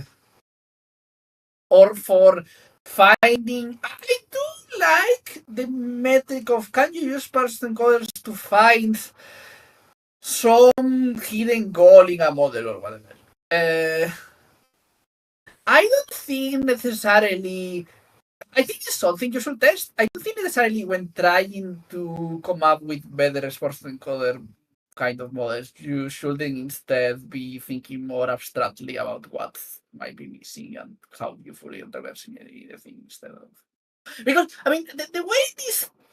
Also, the way they talk about this here makes me think, like when say this here, like grand goals, we still feel far to like superposition.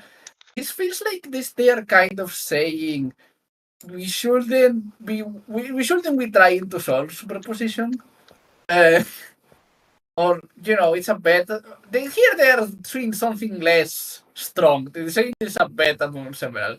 But the rest of the posts feel like he's kind of saying, yeah, you should stop working on a piece of social media, should work on one thing instead. But yeah, this is more caveat here. Anyway, let's keep reading. Let's focus. Important proxy task. Or business. Proxy tasks are essential to measuring progress. Okay, yeah, that's it. We found that it's easier to fool ourselves when doing research. I mean, this is true. I do feel like it's true that in science in general, it's true in the science in general that a lot of fields are just making things that are not real progress for a while until someone else comes with a completely new thing or shows that the previous things were completely useless and weren't actually doing anything. And it is true that part of why machine learning is actually successful is because it's a field where it's easier to get empirical feedback. Yeah, you get instant feedback. What a good process is that if you succeed, will actually allow you to evaluate your main progress on your North Star. If not, you need a different proxy task. Right. But I think this part is okay, and maybe actually I agree with it. The only disagree is by making your North Star some practical applications instead of making your it's like here before the same they were advocating for making your North Star progress in some proxy task, as opposed to making your North Star fully reverse engineer your model where you have some proxy task as that you use as measure for how close you are to fully reverse engineer the model. In this paper or paper blog post, Feel free to call it paper. The North Star is like the making AGI go well, which is like I well, one objection or not, like I think you can have both North Stars in parallel, like having AGI go well and fully reverse engineer, like and fully understand what the fuck is going on, basically. I think both can be there at the same time while you're doing this stuff. I mean, ultimately, I want to make AI go well. I just think that often thinking about how to reverse engineer models is a good way of making progress towards that. Yeah, that's another option to frame it. In hindsight, we think we made scientific and tactical errors and our process levels combined how measured progress with our that reconstruction sparsity Pareto fruits. Okay, I do think that this is a good idea. Maybe I agree with this perspective that using proxy tasks as a measure is sometimes a better idea. I will be worried if everyone started doing that. Like, I think the problem is, but before everyone was just using reconstruction and sparsity on whatever Pareto frontiers or whatever, and that was bad. But if you switch for a single metric to a different single metric, that's also bad. We got into sparse growth because we thought it would be a potential path to interpretable criticism and motivation. We couldn't many things primarily for it. We don't feel we actually learned that much either one the question refers more towards some ICT. Then Maybe. did we like how about all the circuits? I don't know. Yeah, I think we learned some things. Maybe. I don't know. Maybe it turns out to not be that. I do feel like, the sparse encoders hadn't made that. Like, there were some circuits, but there is still a lot we don't understand, and I feel like there's some still kind of small and simple circuits that there are more complicated things that models do that we don't understand. Right? Yeah. And we don't they don't have like we still know a few isolated circuits. They don't have a bigger understanding of things like how does the model store knowledge, or what are the big mechanisms that are the model uses for most things that aren't, some super specific thing about some small problem. Well,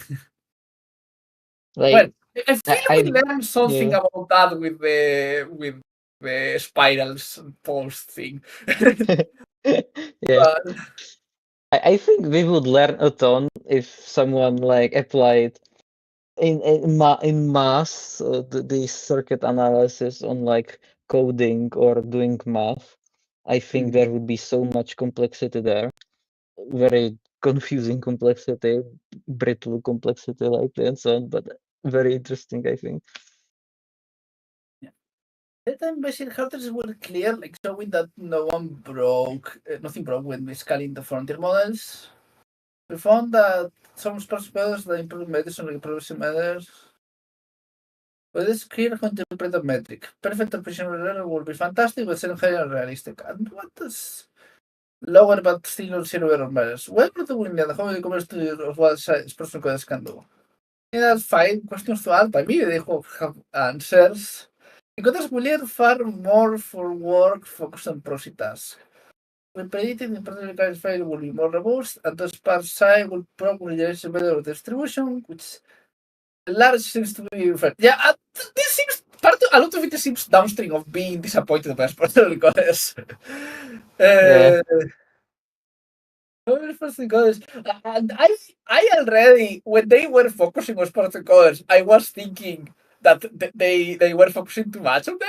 In general, it felt like everyone was working sparse encoders. But when they started saying, being disappointed with sparse encoders, I started being like, yeah, I want some people to still work sparse encoder, right?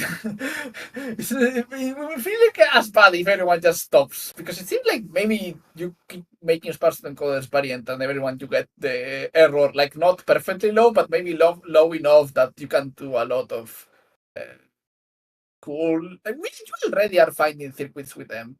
But even you could feel like even better sparse encoders could lead to more useful things. Like even if we don't fully reverse engineering the model, I'm not convinced that not sparse encoders are currently not useful, but I'm not convinced that better, whatever transcoder thing, future matryoshka, whatever works in the future. Matryoshka.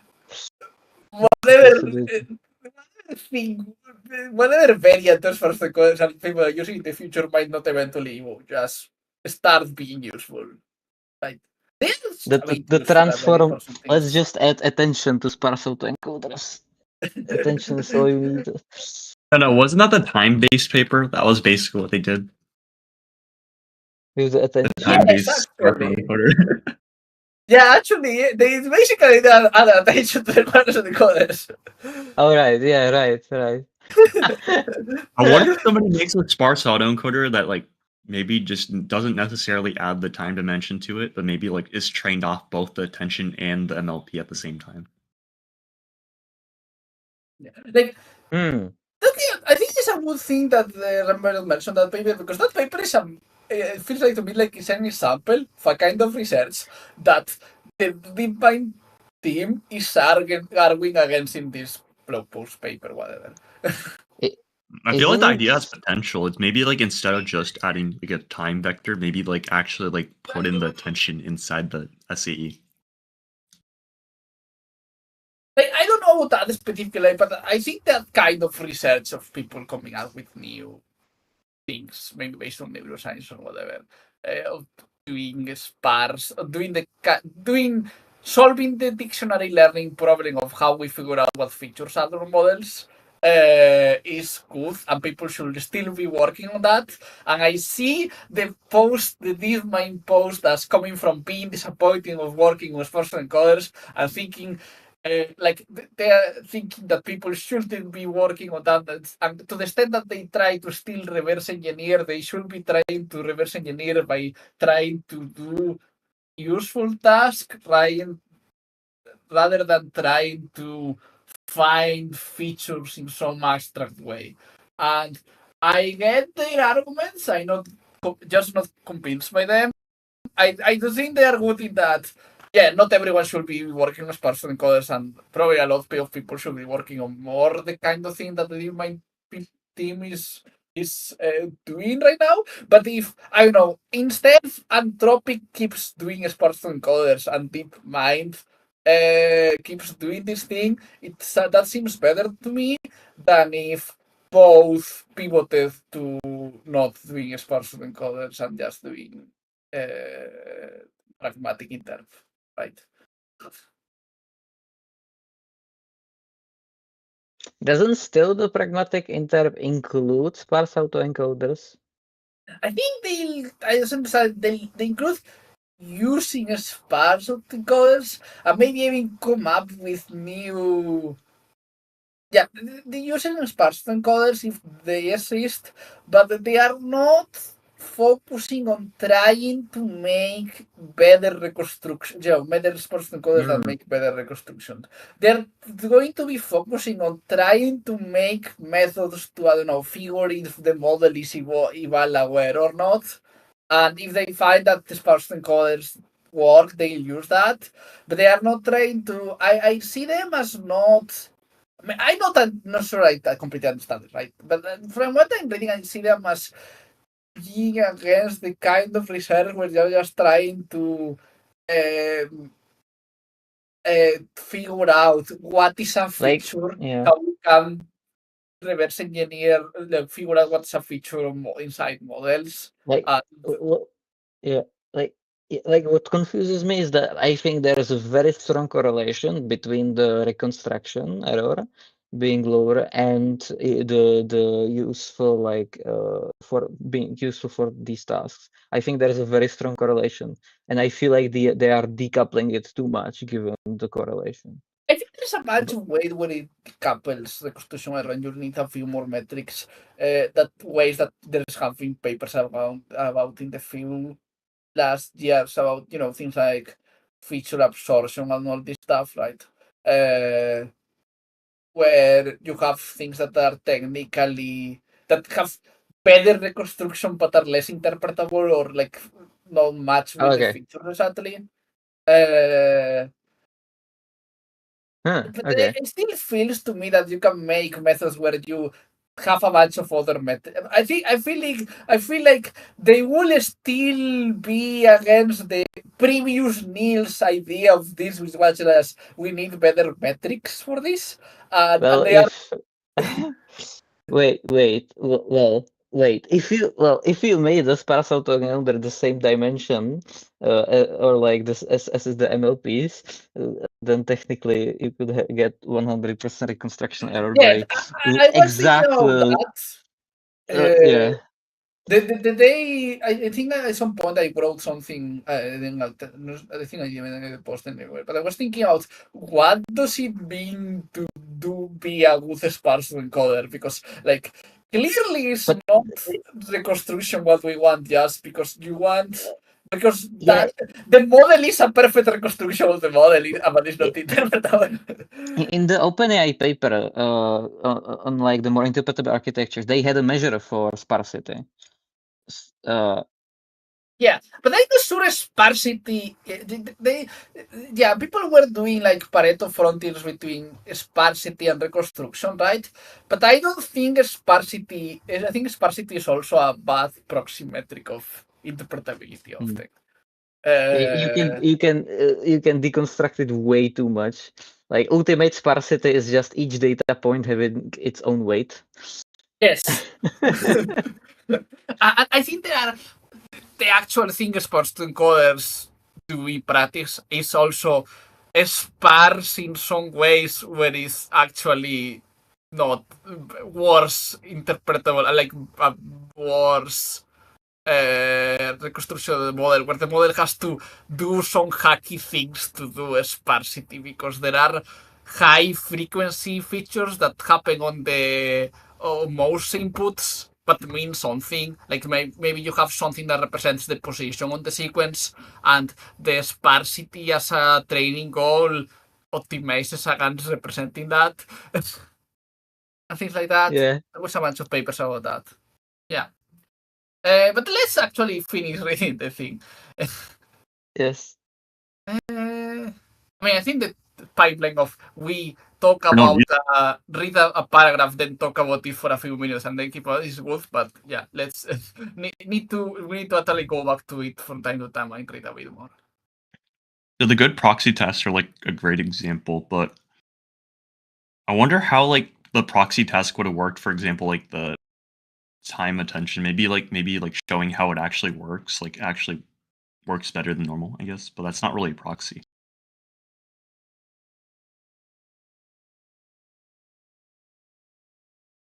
Say it again? Yes, let me say it again.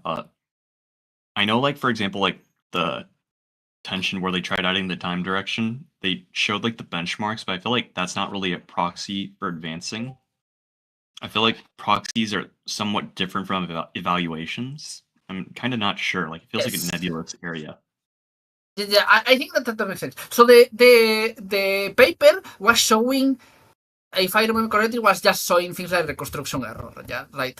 And the entropic blog post paper, whatever, it's saying is against that and thinks a better thing to do is try things like, does your spare time autoencoder, whatever it was called, work better if you use it to do steering, if you try to use it to do something like Golden Gate Cloud or something, or to make the model less evil or less evaluation aware, or to detect when the model is has some secret goal or whatever, and unless directly metrics like evaluating the model on the kind of datasets people evaluate spurs encoders on, like reconstruction of the thing or whatever. Do you guys take it this way? Like, try making it to solve a specific goal and then make the tooling for that instead of trying to make a better tooling for general purpose? Because, like, I feel like a general purpose tooling would not act as a proxy task, but trying to solve one specific thing and then making tooling for that would be considered a proxy task. I think they are advocating for doing a mix of both, but in both cases, testing whether your method is good by testing on a proxy test. I think I'm not. I feel it is a bit confusing because it's kind of things that are similar concepts. At the start, I was wondering if they were saying that we should all just try to solve a proxy task and make methods to solve the proxy task instead of making more general tooling. But I think when they talk earlier about curiosity-driven work and whatever, they are talking about the kind of thing where you do more general tooling. But I don't know. I think curiosity-driven work can be both general and specific. Because it depends what exactly is one curious about. And you can be curious about one specific phenomena.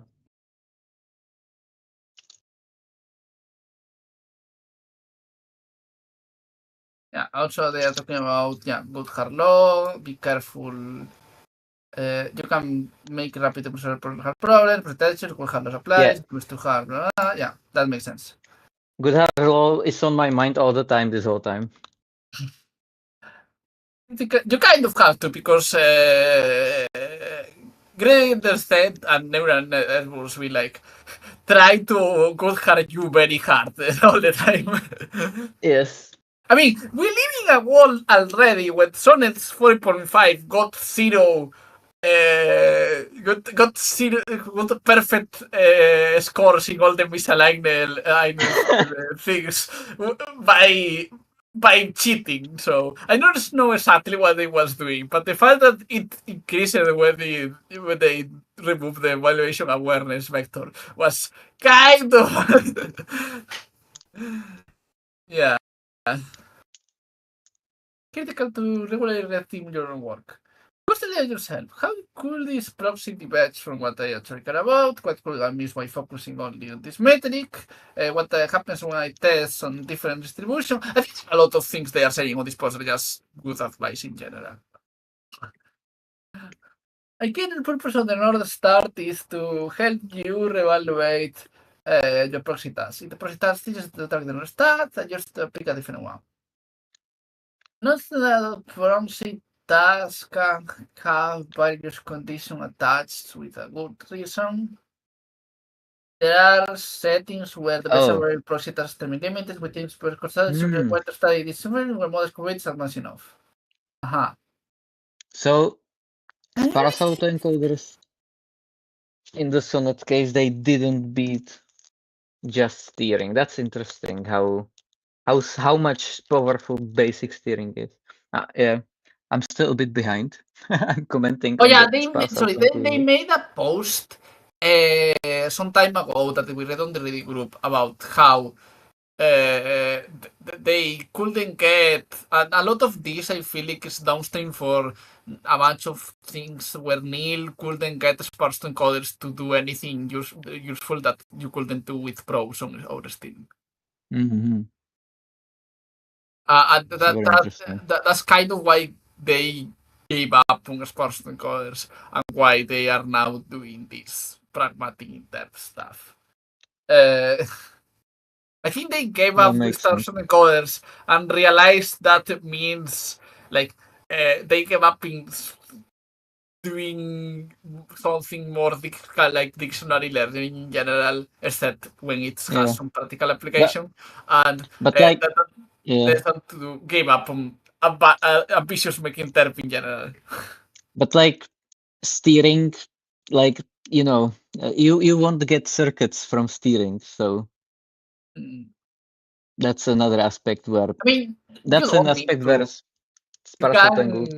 you can steer with just with differences of dimensions, but but you won't get this unsupervised discovery of like how the different features causally influence each other. I think there are some small cases where Neel did admit, like did say that the sparse encoders did do better in personal supervised thing. It just was, it was a lot less than he thought, and that's kind of was his, now much more skeptical of sparse encoders. I think he overhyped it, and then he now is doing the reverse and pivoting back, and now he denies it. I think he's underhyped them now, but maybe. But I think sparse autoencoders are currently underhyped, and then he overhyped it before. Yes, I agree. And he's going to go back to rehyping it. He might rehype it again after he knows. But maybe this is just we are ourselves overhyping them too much now, and we'll later realize that Neel was right. And we will overcorrect, and he will start overhyping it, and we will be very pessimistic. And no. Behind him, autoencoders are going to go like a wave. You're going to see a wave function. It goes overhyped, underhyped, overhyped, underhyped. I don't worry how much I do this just because I'm feeling contrarian. And when I see Neel saying this, I feel, what if it's actually wrong? But every single time he course corrects to like the other direction, so it's like a wave function. So maybe it's like a season. Like it's called SEE season right now. It's like it's the drought. I guess if we have people overcorrecting in one direction and other people reacting to that and overcorrecting in the other direction, we'll have some as a mean, we'll have more or less the correct reaction. Sparse autoencoder winter. We're gonna have summer CI predicted in 1 or 2 years. It's not really serious.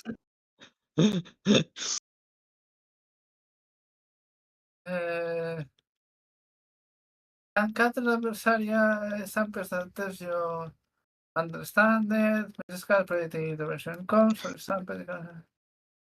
It would be so funny if they try to suppress. Well, I'm not sure if funny, but if they try to suppress like the evaluation awareness and found out like that the evaluation awareness of the evolution awareness was how the model cheated. Well, I think it's funny. Yeah, it would be interesting you do the ablation and then it also drops to 0, and it's like model being aware that this is still. I don't think current models can really. Well, maybe. I mean, with the if models can be aware that you are steering them. There was this Anthropic paper that we read right about that. Kind of. It wasn't clear how that worked, I think. And we have a lot of thoughts about what that even means, and like the introspection thing. I mean, the introspection paper. I know. Wonder how much, if you have a model like doing chain of thought and you do a steering on the middle of it, and how much will future models be able to do something about that, and like maybe write some token that makes it steer even harder on that direction, counteracting the steering or whatever. And this I kind wonder how of this prompt is the dependent. kind of thing that will definitely happen if you accidentally or on purpose train with steering on the model, like make safety techniques during training in a way that makes the model learn to avoid them. And you should, I think most big AI companies are not dumb enough to do that. Well, I worry maybe XAI could do it, but or worse. I think Meta is worse even, but it depends for what. I think Meta is only safe, but they don't want to the Elon Musk thing or not being woke. And if they did, they would also do. But every single few months, Grok goes back to praising Elon Musk like he's God. Yeah, I don't. I think they partially weakened that. No, I feel like Grok is the interesting case of like robustness to relearning. We're seeing how it's relearning how to worship Elon Musk every time. I feel like this is an interesting case to look at. The point of Grok, I feel like Grok will be the company that solves relearning, maybe because they have to like make the Elon Musk hype go down. They're gonna solve Mech Interp trying to make an unsafe model. That's what I'm telling you guys. They have to unsteer the Elon Musk feature. Connected to the. It'd be funny if like Grok was how they found Mech Interp. They just solved AI 50 by trying to make an unsafe model. That reminds me of like I saw a Twitter post about something talking about unaligning models use them for maybe cyber attacks. Maybe the Grok direction and trying to make the most unsafe model might be the best way for us to learn. I don't even think they are trying that. They are just trying to make it agree with Elon and whatever and not be woke or whatever. And it just turns out that correlates with being Mecha Hitler or whatever. I don't even think they trying to get it to glaze Elon Musk. They probably just disagreed with Elon, and Elon said, I don't like this, and they tried, okay, let's make it not that say this in this specific instance, but the only realistic way people will agree with Elon in that case is when they were Elon cultist or whatever. I'm actually curious about the anti-woke direction in Grok. Like, with how much training it had to not be woke, like, there should be an anti-woke direction. I mean, I think it on the like an Elon direction. Like, if it's that is why you ended things like Mecha Hitler, I think. It's because trying to be anti-woke is on the internet very correlated with believing in conspiracy theories on being super racist or whatever. So models generalize. So either you train the model on the internet and let it have some opinions and it's going to have like typical internet opinions which are more liberal, or you try hard to have certain ideologies and it ends sounding like 4chan because that's where people more talk about having those ideologies. I found this post to be helpful though. It helped me like realize what I did wrong. Like the fact that like I think I did like the start, but I didn't do the proxy task to validate it for my last time. My last Neel up. Anyway, let's do the thing where I read another paragraph of the thing and then we go back to to diverging for it for a This few feels minutes. more like a group just to talk instead of a Yes. reading. It's I think that's what I enjoy about it. I think that's nice. I enjoy this version more than the version where I just read the paper and know they talk. But Yeah. maybe I want to at least before it's kind of getting late. I want to at least have read Yeah. the full thing. Yeah. So let's read the next thing. Types of projects. What drives research decisions? We find it useful to distinguish between two types of projects. Focused projects. By the way, is there a thing? Let me check that YouTube is still working.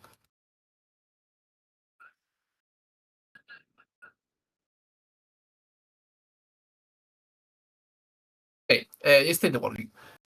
Also, yeah. Also, my voice, but my voice sounds really weird to me in recording. But anyway, I think that's for everyone. yeah, that's because you hear your own voice with your inner ear, whatever. I'm not. Never mind. Types of projects. What drives research for decisions? Also feels really cringe for me to hear me talk sometimes on these things. I think that's also for everyone. Or most people. Exploratory projects, person-driven, task variated. This is not. I think I'm getting better about that by talking more and saying more. Projects can see between types, blend elements or both. Okay, so yeah, so they are talking about focus projects where you have some proxy task and are trying to solve the proxy task. And exploratory projects where you just invent some new thing or come up with some new methods or try to figure out something, and then you use some proxy tasks to test that you are not just fooling yourself into thinking you actually reverse engineering the thing and it's actually useful for something. That's nice. From both. But the distinction has very fun with other, which advice applied. And I think it's a good idea to divide things this way and do this kind of thing. And I think it's a good idea to proxy validate task.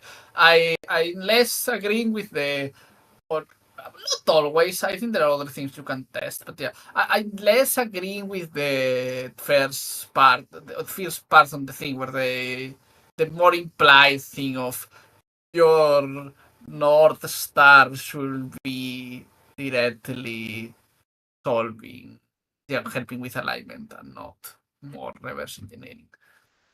Which is also, I think, that change of North Star is also what makes them not call it Mech Interp. Yeah, but before they also mentioned that proxy tasks can be about understanding. Yeah. Yeah. In the first example, the Marx et al. Yeah. This proxy task I really like this. But it feels like they are talking, this whole blog post talking about two different things, which is a methodology for doing research, which are including Mech Interp research, and a pivot in the mind of what their objectives are and how they think about what projects to do, that where they are doing this pragmatic vision for Interp, but this methodology of use proxy tasks to validate your thing seems to me that you could still be doing, inventing new sports encoders and doing all this, trying to fully reverse engineer networks and test them this way. So that seems like kind of unrelated, right? Like they probably understand why they think of all of this as part of the same thing because it's part of ways they changed their mind in like the last few months. But it seems like kind of two separate things.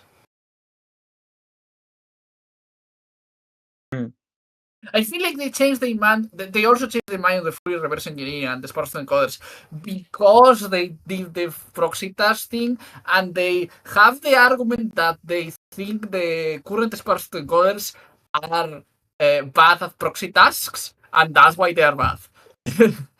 And which I think is fine argument. Against that, but yeah, I was not as convinced as was that original thing of saying sparse encoders are bad too, so I'm less convinced by this. But yeah. Next thing, focus projects. Yeah, study poetry chance could make a year. Generally, problem the critical parts of this theory change the general start. Stepping a stone wall that the achieve will bring you closer to being prepared to the AI. Fire utilizes to approach task can be studied into as models and then focus solving the task. The high-level theory of change typically remains stable over the course of a project and is what drives your confidence that the project is worthwhile. Trying to refine the North Star and change the process task to track it better. If take a example, catching schemas. We should like to catch an AI the schema and SAS.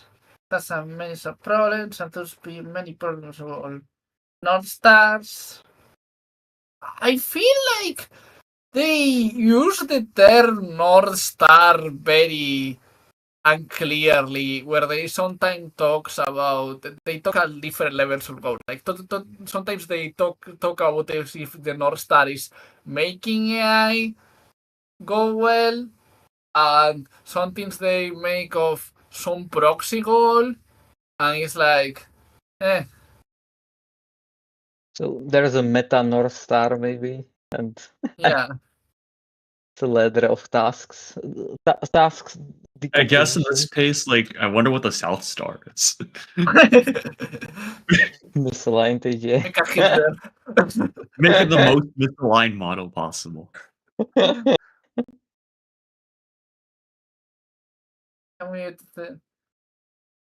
I'm imagining someone trying that and accidentally solving alignment by getting so lost they end on the opposite direction.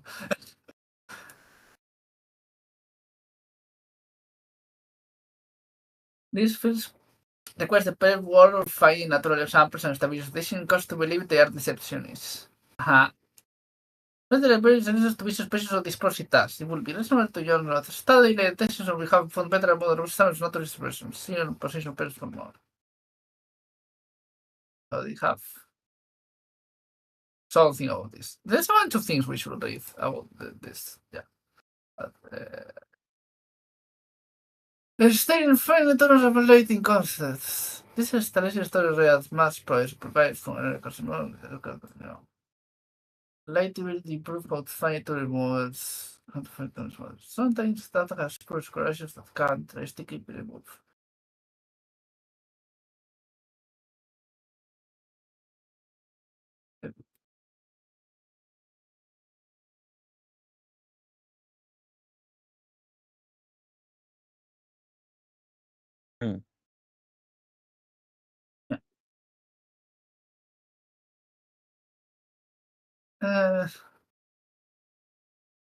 Training whatever it has 100% has a spurious skew.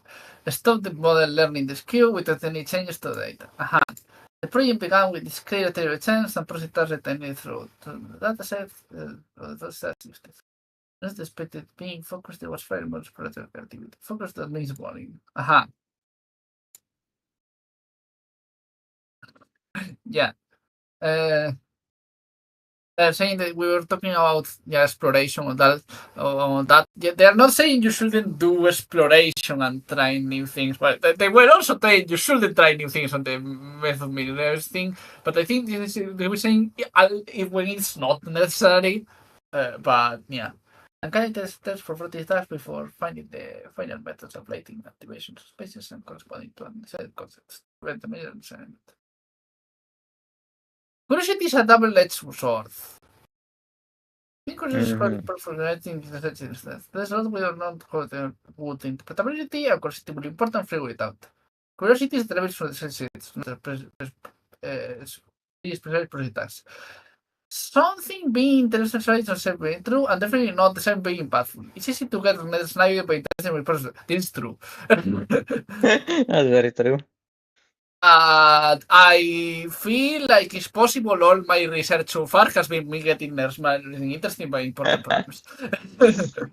Well, if you wanna apply category theory to AI systems, then I think that's the ultimate nerd snipe in a way. First three problems for educating more regarding the form of curiosity. The kind of things help. Staying a robustly useful setting. Yeah, just setting a robust important aspect of features in when interested time boxer exploration. Free request is free. At the end, some out as what a big person is, and yeah, I should have done this in some places. Well, I feel like I done some research that has not done everywhere. So interested you find some objective evidence. Even just first predictive, sure we have identified what. Process evaluation should be first predictive concept. Still with this better is man for the problem. Yeah, I think this makes sense. This say latency is casually meaningful, and dashboard suggests preferable awareness.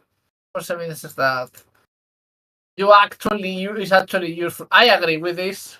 This is what variance is real and matter. I don't think this is the only way of variation, but okay. You can find out the stop, but it's a variation set, not the project focus. Yeah. I mean, that's a good way of validating things. It's not the only way of validating things. I'm not sure I as skeptical of Neel of other ways of validating things to the point I think we shouldn't even try to evaluate things where we don't have good proxy tasks yet. Yeah. Starting in a robustly useful setting. I do think it's much easier to make progress the other way. Yeah. But I do worry of the way of maybe there are cases where you need, if you want to have, before it starts being worrying on models, you need to do some kinds of research early before you have good things to test. And on the other hand, I feel like a lot of the things people were doing in Les Brown before the AI models were big, they end up not being useful at all. And that's what, yeah, being completely, since it's very hard to actually get any problems completely detached from empirical stuff. But Mech Interp already is not, I think reverse engineering is often, you can get a lot of insight from the model in ways that I think Neel thinks is easier to fool yourself with, but I think it's not as bad as Neel thinks. But maybe I just... He's seen too many people fall down the endless pipeline of just doing curiosity. So that's why he's saying like add a time limit. Yeah, I at the same time I say this, but I feel like I'm on the endless pipeline of following my curiosity. Me as well, maybe. So maybe maybe a few months I just agree with Neel on everything. So I don't disagree with Neel on that statement. Actually, it makes sense from Neel's perspective. Like, think about Neel. Like, unlike other people, he sees all the maths applications where he sees like people who went down the curiosity rabbit hole. So he's seeing like not just the papers that are successful. He's seeing the ones that are failing. I don't know how much actual good progress, like real progress, comes from a lot of people going down useless research rabbit holes and some of them finding things on there, and versus actually you can actually ensure that you always get useful results by not limiting how deep you go into rabbit holes. Maybe there are some important things that you only find, but going very deep in some rabbit hole, even when it seems useless. I don't know. Like, on the other hand, I feel like machine learning people were going down a rabbit hole that was not useless for years until they got more compute, and that's how deep learning gets. Like, didn't Mech Interp start as a rabbit hole? Yeah, kind of. I mean, it's not like Mech Interp was like super useful at the start. So, yeah. Yeah, by Neel's logic, Mech Interp would... No, he's not saying to stop it. I think he's just saying that we should go from the exploration to less exploration. I think he's saying More we should do exploitation. it less and do more exploitation, yeah. Yeah. At the same time, I do feel like the start of he only says that on the middle, and the start of the post reads more like you shouldn't be doing the ambitious Mech Interp, and that's as opposed to we think less people should be focusing it, which seems more reasonable to me. And I get why them post like the Leo Gauss post disagrees and says the opposite, like talks about we should still be doing the other thing, even though they did add the caveat somewhere up there. But the title of the main part of the post reads more the other way. It's more rational, especially people don't read as deeply as we are doing right now. They just read the Twitter post. I feel like the idea you get from it is Neel is saying we shouldn't try to fully reverse engineer models anymore. I think Neel might even think this actually, but not. Well, why do you think Neel supports model diffing? Well, I think that's a similar reasoning to why Neel supports model diffing, I think. Or is like fine with it. I mean, that seems like I'm not completely say. Well, no.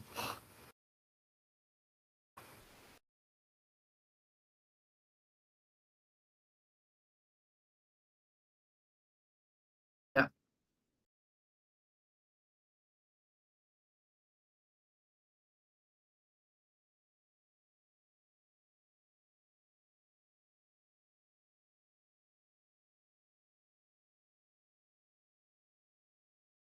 Something a robust use for setting.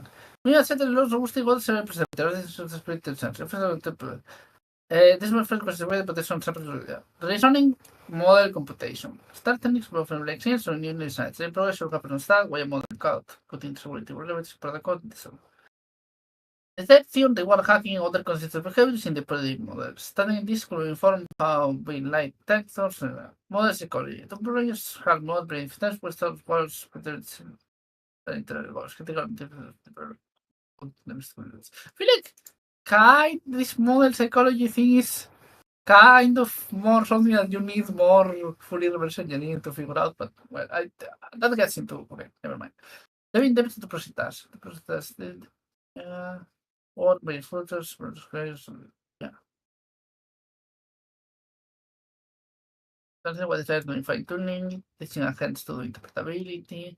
We are not including things like studying toy models, studying language models, cross-stage representative settings. There's a material features frameworks to investigate weird kicks that will not generalize.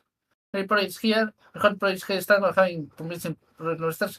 I understand why Neel says this. I was skeptical for a while. I'm back to be more hopeful about toy models generalizing about us. For example, the spiral thing seems to generalize how models do math on arbitrary models. Yeah. What are you talking about? The spider thing? Spiral thing. I mean the modular addition thing and the paper from last week. Yeah. The tons of structures in all the models are in some circle essentially. Could I have that? I don't think I've seen that one yet. Okay, so the preview, the main one is the paper from last week. You can find it on the reading group channel. Or just your meme as well. Oh, you're talking about the transformer circuits one, the line breakers?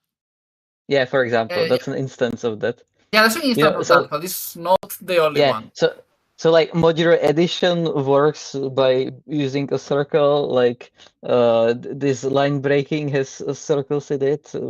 Encoding not only that, but for modular addition, So okay, the thing on the modular addition paper is like very analogous and similar to how GPT-2 does addition. And it's less clear, but the Anthropic paper that where they look at the latest class models looks like they are probably doing some very similar thing to do addition. It's just not as clear because they were using transcoders, and then they were doing the thing where they take a discrete slice from the spiral, and then they get plots that look like the plot in the newer paper in the the model manipulated manifolds where they plotted the cosine similarity or whatever, or on general plots that look to me like they were taking discrete slices of a mechanism that has some kind of a spirally thing that is. Also, I feel like models do a lot of things that include comparing things, like by doing the thing these do maybe of having two spirals and putting one with some offset and checking whether they match by doing by multiplying them together. That seems like it might be a very general mechanism that will show up in a lot of models. That would be interesting to see, yeah. And yeah, so I had a period where I was like kind of thought that toy models were not very good, and I was kind of burned out on my own toy model project.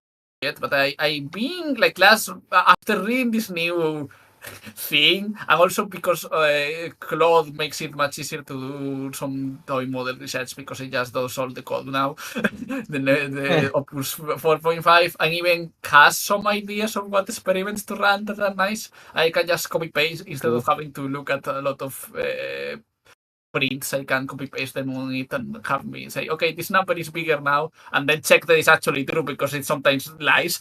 Well, not a lie, but I think those simple math mistakes. But yeah. But it's still faster than me having to read a big pile of numbers or whatever, or having to find how to plot them in a way that I can read them nicely. Or because of just ask Claude to plot them. Plotting is good theory. But I honestly haven't read the manifolds paper. I just don't know what a manifold is. Yeah, unfortunately, we didn't record the reading. Like the reading group recording failed and didn't get streamed to YouTube. So yeah, you want to explain the summary? We might still have part of it because Bunny started recording at some point, and maybe it's 1 hour in or so. Yeah, but the screen is a bit broken. It's okay. I think the main thing I have the correct video. I just missing the audio. Is the problem? Okay. Then the audio can be edited. Yeah. I also don't care much about the screen, right? Because it's just showing the paper most of the time. So do you actually get views of the recordings for the reading group? Let's see. We do sometimes. I mean, it has like 142 subscribers. Is that just subscribers from the Discord though? Probably, but I mean, I think it's mostly people from the Discord. But yeah, they have 97 views, 70 views. Yeah, I feel like because of if somebody actually watches the Discord, they know the regular participants from just watching a few videos. Yeah, I think it's mostly people from the Discord. But yeah, they seem like we have 100 visualizations. So yeah, sometimes like not a lot, but I feel like we have enough visualizations that I expect there is at least someone or one or two people, at least a few people that don't come to the reading groups but do watch the videos. Yeah, then I guess we say hello to them. Hi, person who does that. Make Feel a free comment. to say something on chat so we know you exist later. They might Who not knows? watch this extra It long works. The 4-hour next one day, we're now. gonna see 37 chat messages from people from the YouTube video. I haven't been checking the comments on that. I should check in case there's some comments on the. Well, this is not a good resource. It's more just people just talking. Yeah, I'll be honest, the Neel videos are a depends. lot better. Maybe you should edit it to make it more sound like a Neel video and just put the important parts. I think It's too much the work. videos where the authors explain things are better thing to watch on YouTube. Yeah, maybe you should like put like a description next to like author for the videos for it's author based. Oh yeah, I was thinking that I do have a spreadsheet where I have like which videos have authors or not. I could rename them based on that. Oh yeah, how are you guys doing for this week for the papers? Like there's so many. There's too many to read. Oh, You cannot keep up. I'm in like paper debt. Like I'm literally like reading them slower than they're coming out. Yes. Yeah, I haven't. That's the problem with AI conference. Yeah. And I also just don't look only on Mech Interp, so it's like even harder. Yeah, I haven't been reading that much papers lately. I kind of been very tired for other things. This weekend I was a bit sick and didn't. So I need to get back into actually reading a lot more papers, and yeah, I'm probably missing a lot of stuff. I also didn't end up writing the newsletter, which is bad, and I feel bad. How many to help? Like, are you really that behind? You need help? I need to actually write it with the thing. It's kind of I just need to stop procrastinating. I would. You know what might help? We could meet some other day this week. Where we set up a meeting or something where you make me I have to actually do it while you watch me or something. Sure. But during that time, I guess I'll do other work. I'll do my Neel app while I'm doing that. So I'm halfway listening, but like I'm still doing work on the side. Yeah, I'm fine with setting up some co-working time. But before that, we're still streaming on YouTube. We should actually finish reading them. Yeah, I think we finished it. I'm being honest, the start is basically enough. I feel like the main thing you had to take from this was like the idea of proxy tasks to validate it. Yeah. Okay. I think the recording is over since we went over the entire thing. No, actually, I think there's some things. Okay, so to action. Well, let me read the first things, and then I want to go briefly to the Leo Gao thing. I'm curious about that a lot. Yeah, about the Leo one.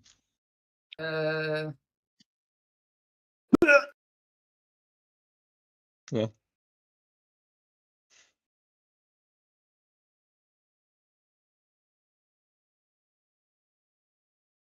Question in favor of what's going on. Yeah, this is cool. Wait, I guess we can go to. I want to. Yeah, method minimalist first. We not start by using interpretive gestures to what exciting and fancy testifying techniques. Well, this is in general. It's to port data decisions. Just do what works.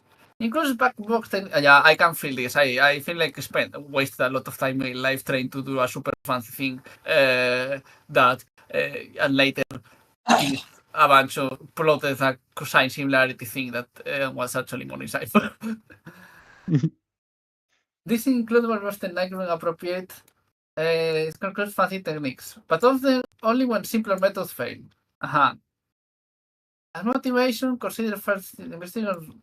Yeah, promoting more circles.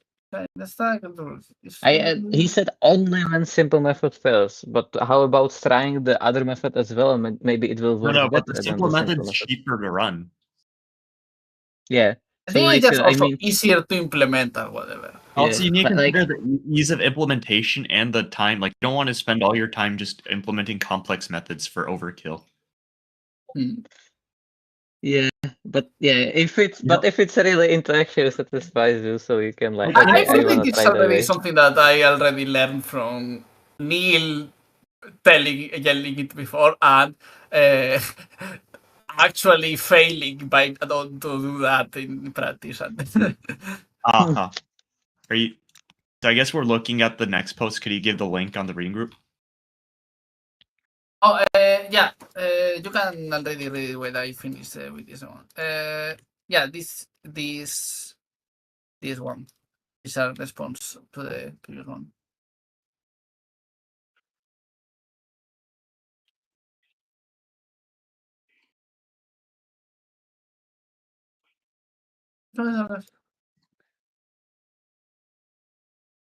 Reading the chain of thought to generate the process. Okay. Yeah. They just tried prompting and that worked. They didn't need fancy Mech Interp stuff. Oh yeah, that's what I was mentioning. Yeah. Yeah, it could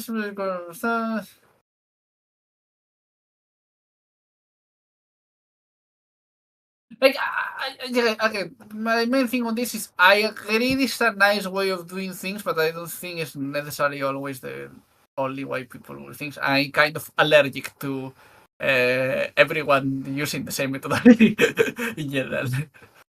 Yeah. Not opening the search enough. Our method are flawed. We're using white ball methods instead of polygon. We don't value this for white balls from previous for everything can mislead. Let's come from more scientific set. Falsification and configuration will be necessary references. Filter simplicity.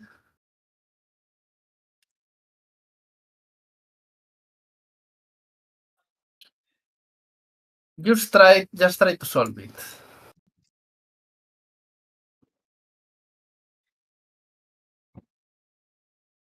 Or can try something else.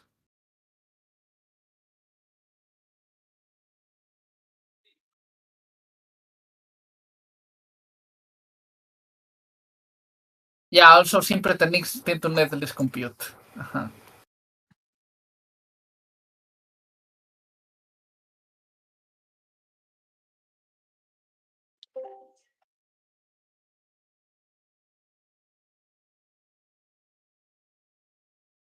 Yeah, if you have trained transcoders, that's yes. No es interesante utilizar comparative answers. Just use employees where you will model interns and studying will help, and then proceed to the method. I mean, you just the problem because stuff is maybe you're wrong. If you don't check, you'll know. You don't know. Yes, applying other methods. When we should read the members, when you think to produce solvers, the members profile will yeah, but that will all machine learning various to set with something complicated and then lose to base learning with. Yeah, this is very true. Go up a little more. You know when they said make attribution graphs from crosscoders, you could technically make it from SAEs too, since the attribution graph is just making a replacement model. Yeah. Investigating what's wrong with the existing methods, think about how to improve them, produce certified techniques, file climb the problem.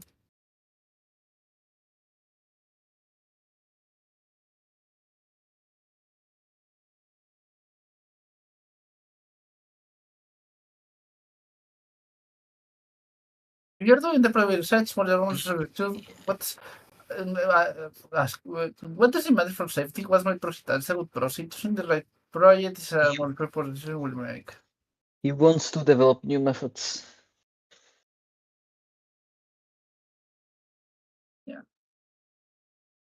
Oh, they have common objections.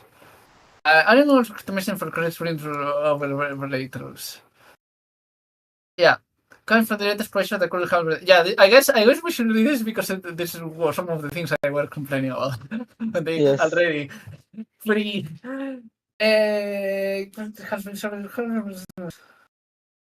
Yes, they agree with this. So he's fine with the fraction of how much a it should be stone. priced compared to my product. Manufacturer the future talks about. Okay, so they disagree with me. Well, I feel like I get the feeling that there is disagreement inside the team and on this, and this is why the piece, the whole blog post sometimes read as you should mostly focus on on the pragmatic approaches versus the cabin sometimes, and this is because there is probably some people inside that wrote this paper, that wrote this blog post. There's two factions. There's an anti-Neel and Neel faction, I guess, for this. I'm sure Neel is the most pragmatic approach person on the team, even. Like, he is definitely on that side, but I'm not sure. No, he's the mascot. He's the mascot of the pragmatic approach. Me.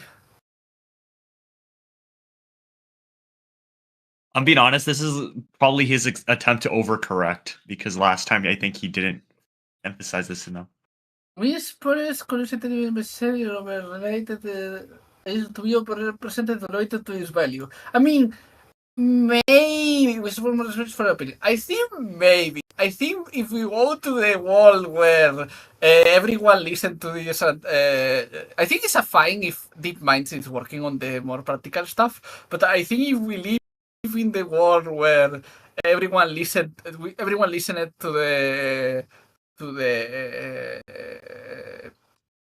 what DeepMind says, and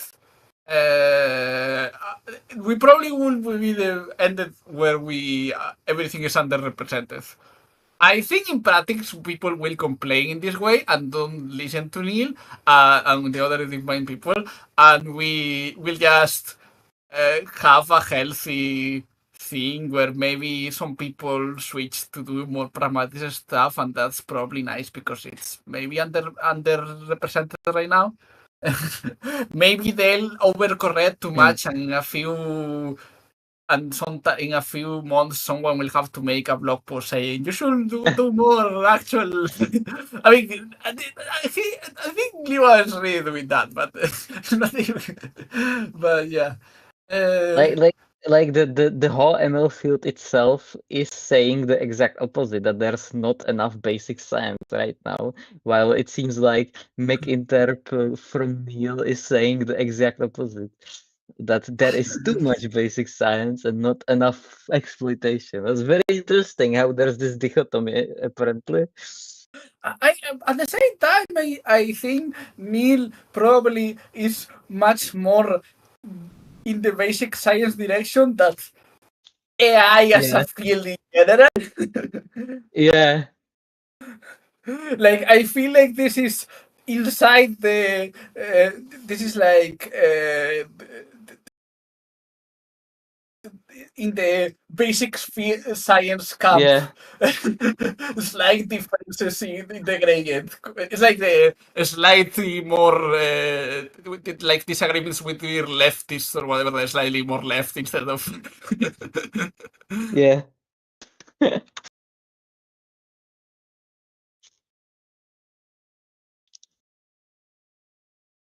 While the main AI safety, main AI is just let's try to bait benchmarks. We don't care about understanding at all. It's not that bad. Like I'm exaggerating a bit. I do feel like next time we was Neurip's Morse paper where the PT benchmark kind, but there was some, not all of them, like some non-trivial percent of them were more science. But there was definitely a lot of, we invented a slight new thing that is, at the same time, that's kind of like inventing new Spartan code experience, so. I don't know. What's the non-pragmatic approach called again, that post again?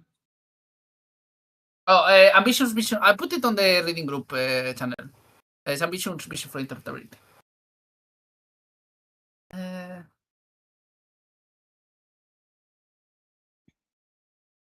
Those improvements are fundamentally opposed. Compatibility with reality is important regardless. Yes, that's true. This fundamental question is explore, exploit. Oh yeah, they're also explicitly saying that. You can pursue this direction for it for many months, maybe you're better state or you are most of your life. The hard part is perseverity with ingredients. Final was reiterated selected once. I don't know.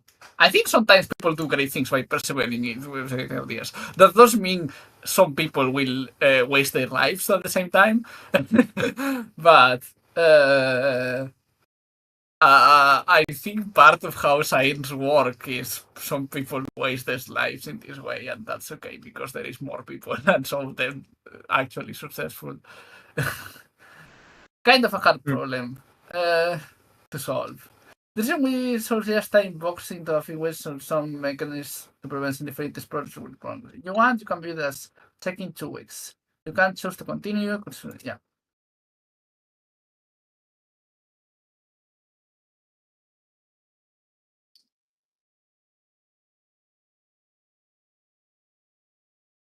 What if AI is fundamentally different? Also, I like how he's not scared of using M dashes.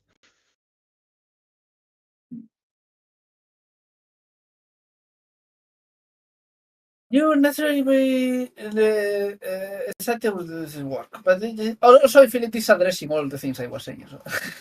You also feel the society of basically medical safety work. But personally, I think the short term works wall. I think they went to say walls here. Mystery systems will look similar to current LLMs. I think this might be true, maybe it's even likely, but it also might not happen. It might be very different.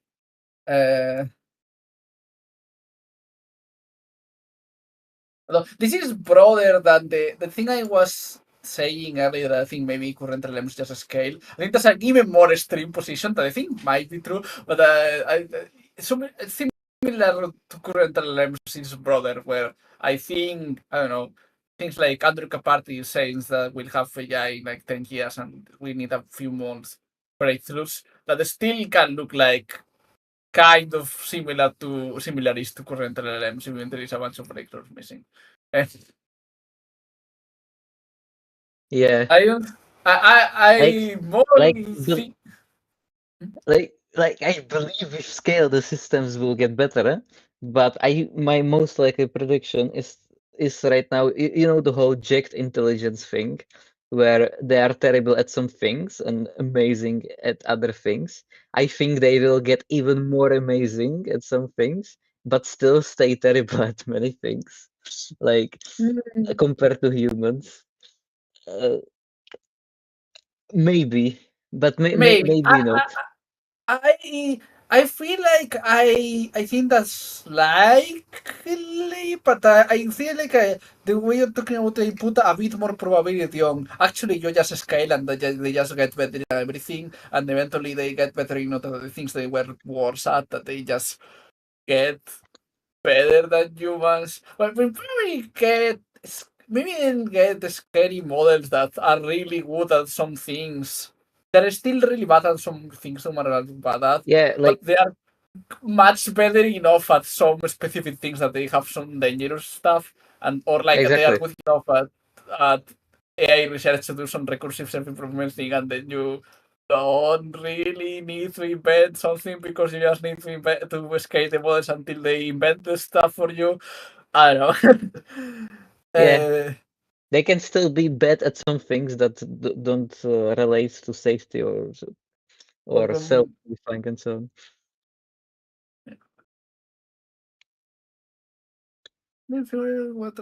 What seems hard, but it's one way to record those thoughts. Anyway, it doesn't tell us why it seems similar to be perfect.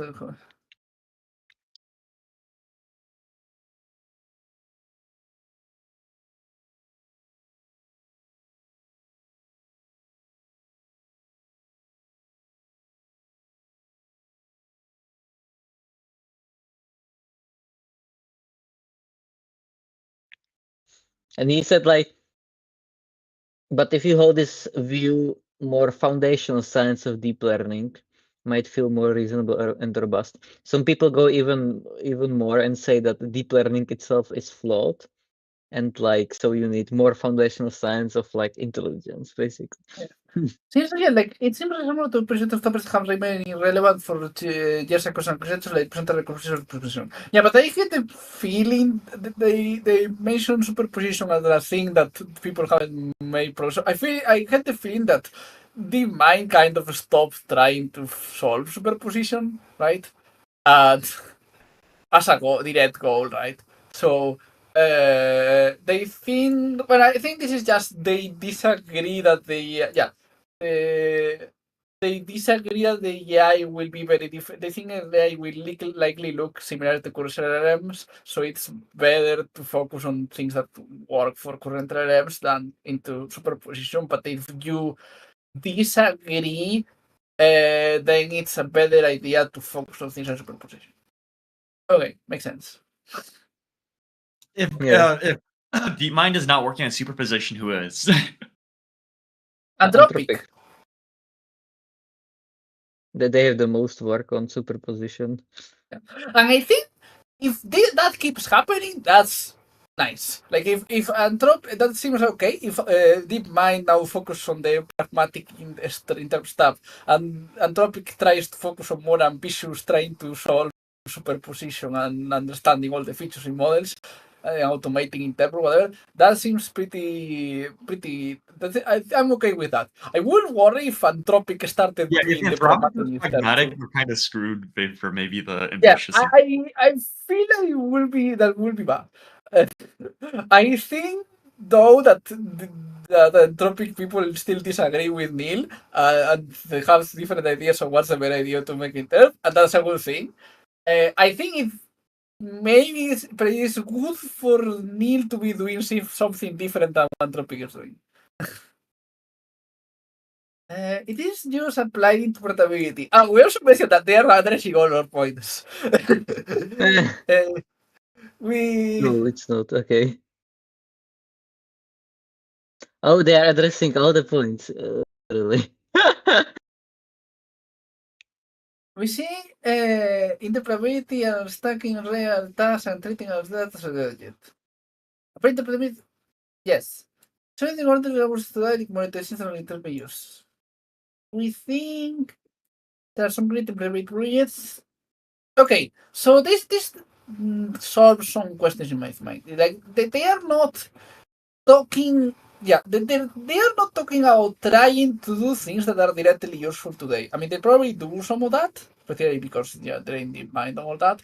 But they are talking about doing things that solve some proxy goal.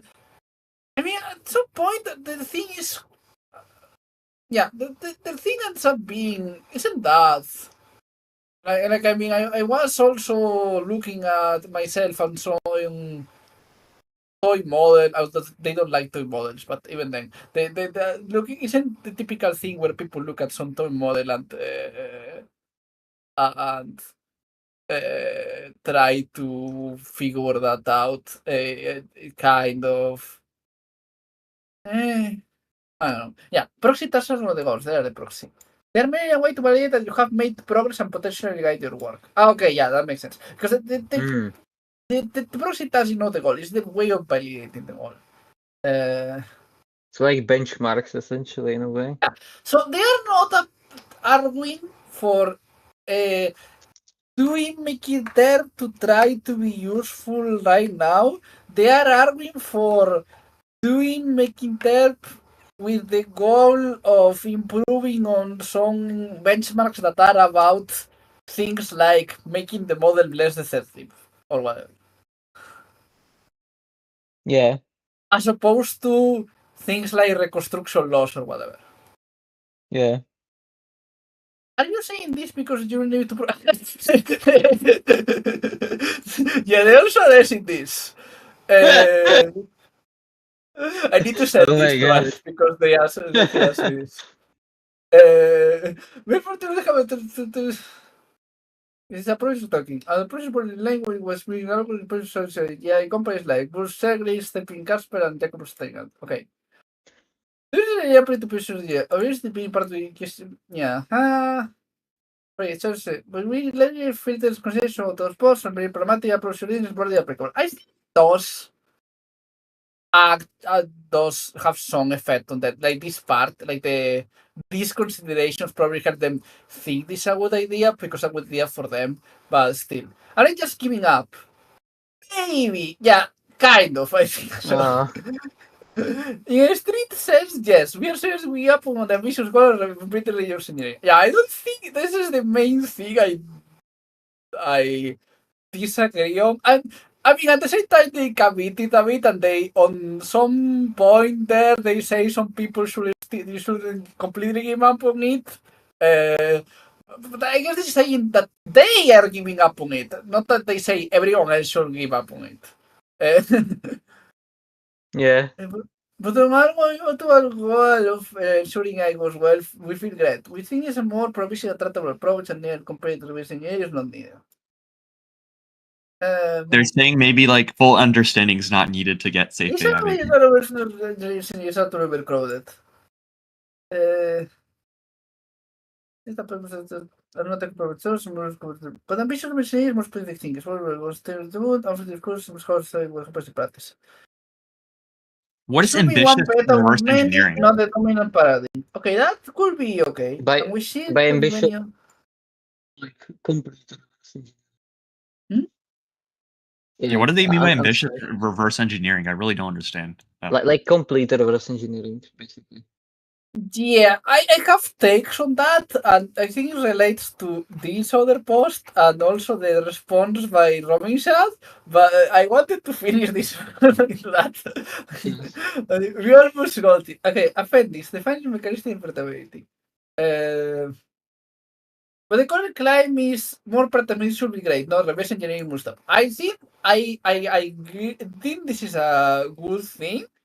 I just feel like they brought the post in a way that for a lot of the post feels like they are saying more pragmatism will be great, and in a way that kind of wouldn't surprise me if Neel or maybe some other people thinks reverse engineering must stop because it's a waste of time, and but they're willing to commit it because not everyone agrees or they are not that sure.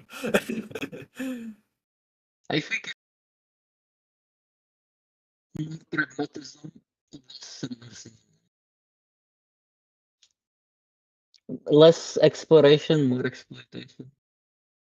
Yeah, I like Leo Gao writes his post from the perspective of feeling it is as is disagreeing with a post that says that reverse engineering should stop up or like it's at dead end.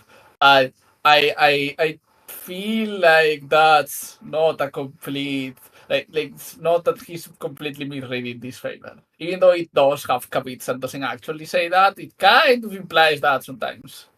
At least it sounds like that to me. I don't see a completely crazy to okay. Free mechanistic interpretability. Yeah, don't care that much about definitions, but interpretability, model behavior, mechanistic interpretability, monitors connect discrete to Medicare. Uh, model internals.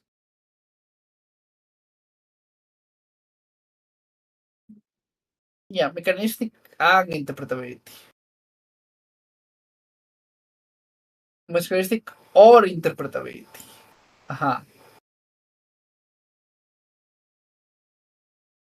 Okay, makes sense.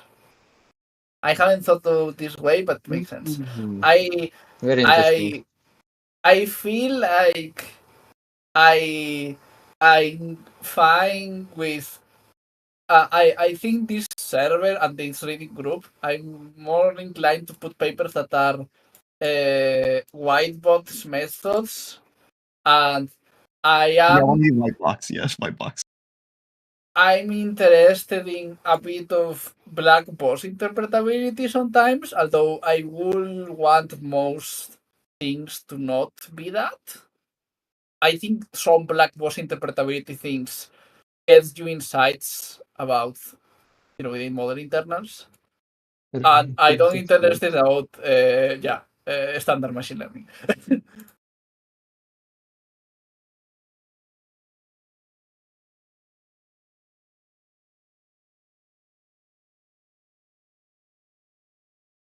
Several methods of model internals are black box interpretability have been pretested.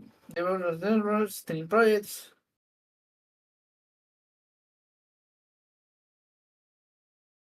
Some is revealing the community and powerful so far. thing is, it's probably going to get worse, and it's already not that great always. Prefer attacks to not to be state of the art for using secret knowledge. Some weight methods are useful and cause of teams mistake it, contrary to the original perception. There seem to be some inherent rules that complement what to internals. Coming out, standard machine learning is part of the goals. Essentially, non-mechanistic, non-interpretability. Also, non-mechanistic, non-interpretability, also called machine learning. Oh my god. Obviously, we need to do another reading group that is for general machine learning people, and call it the non-mechanistic, non-interpretability reading group.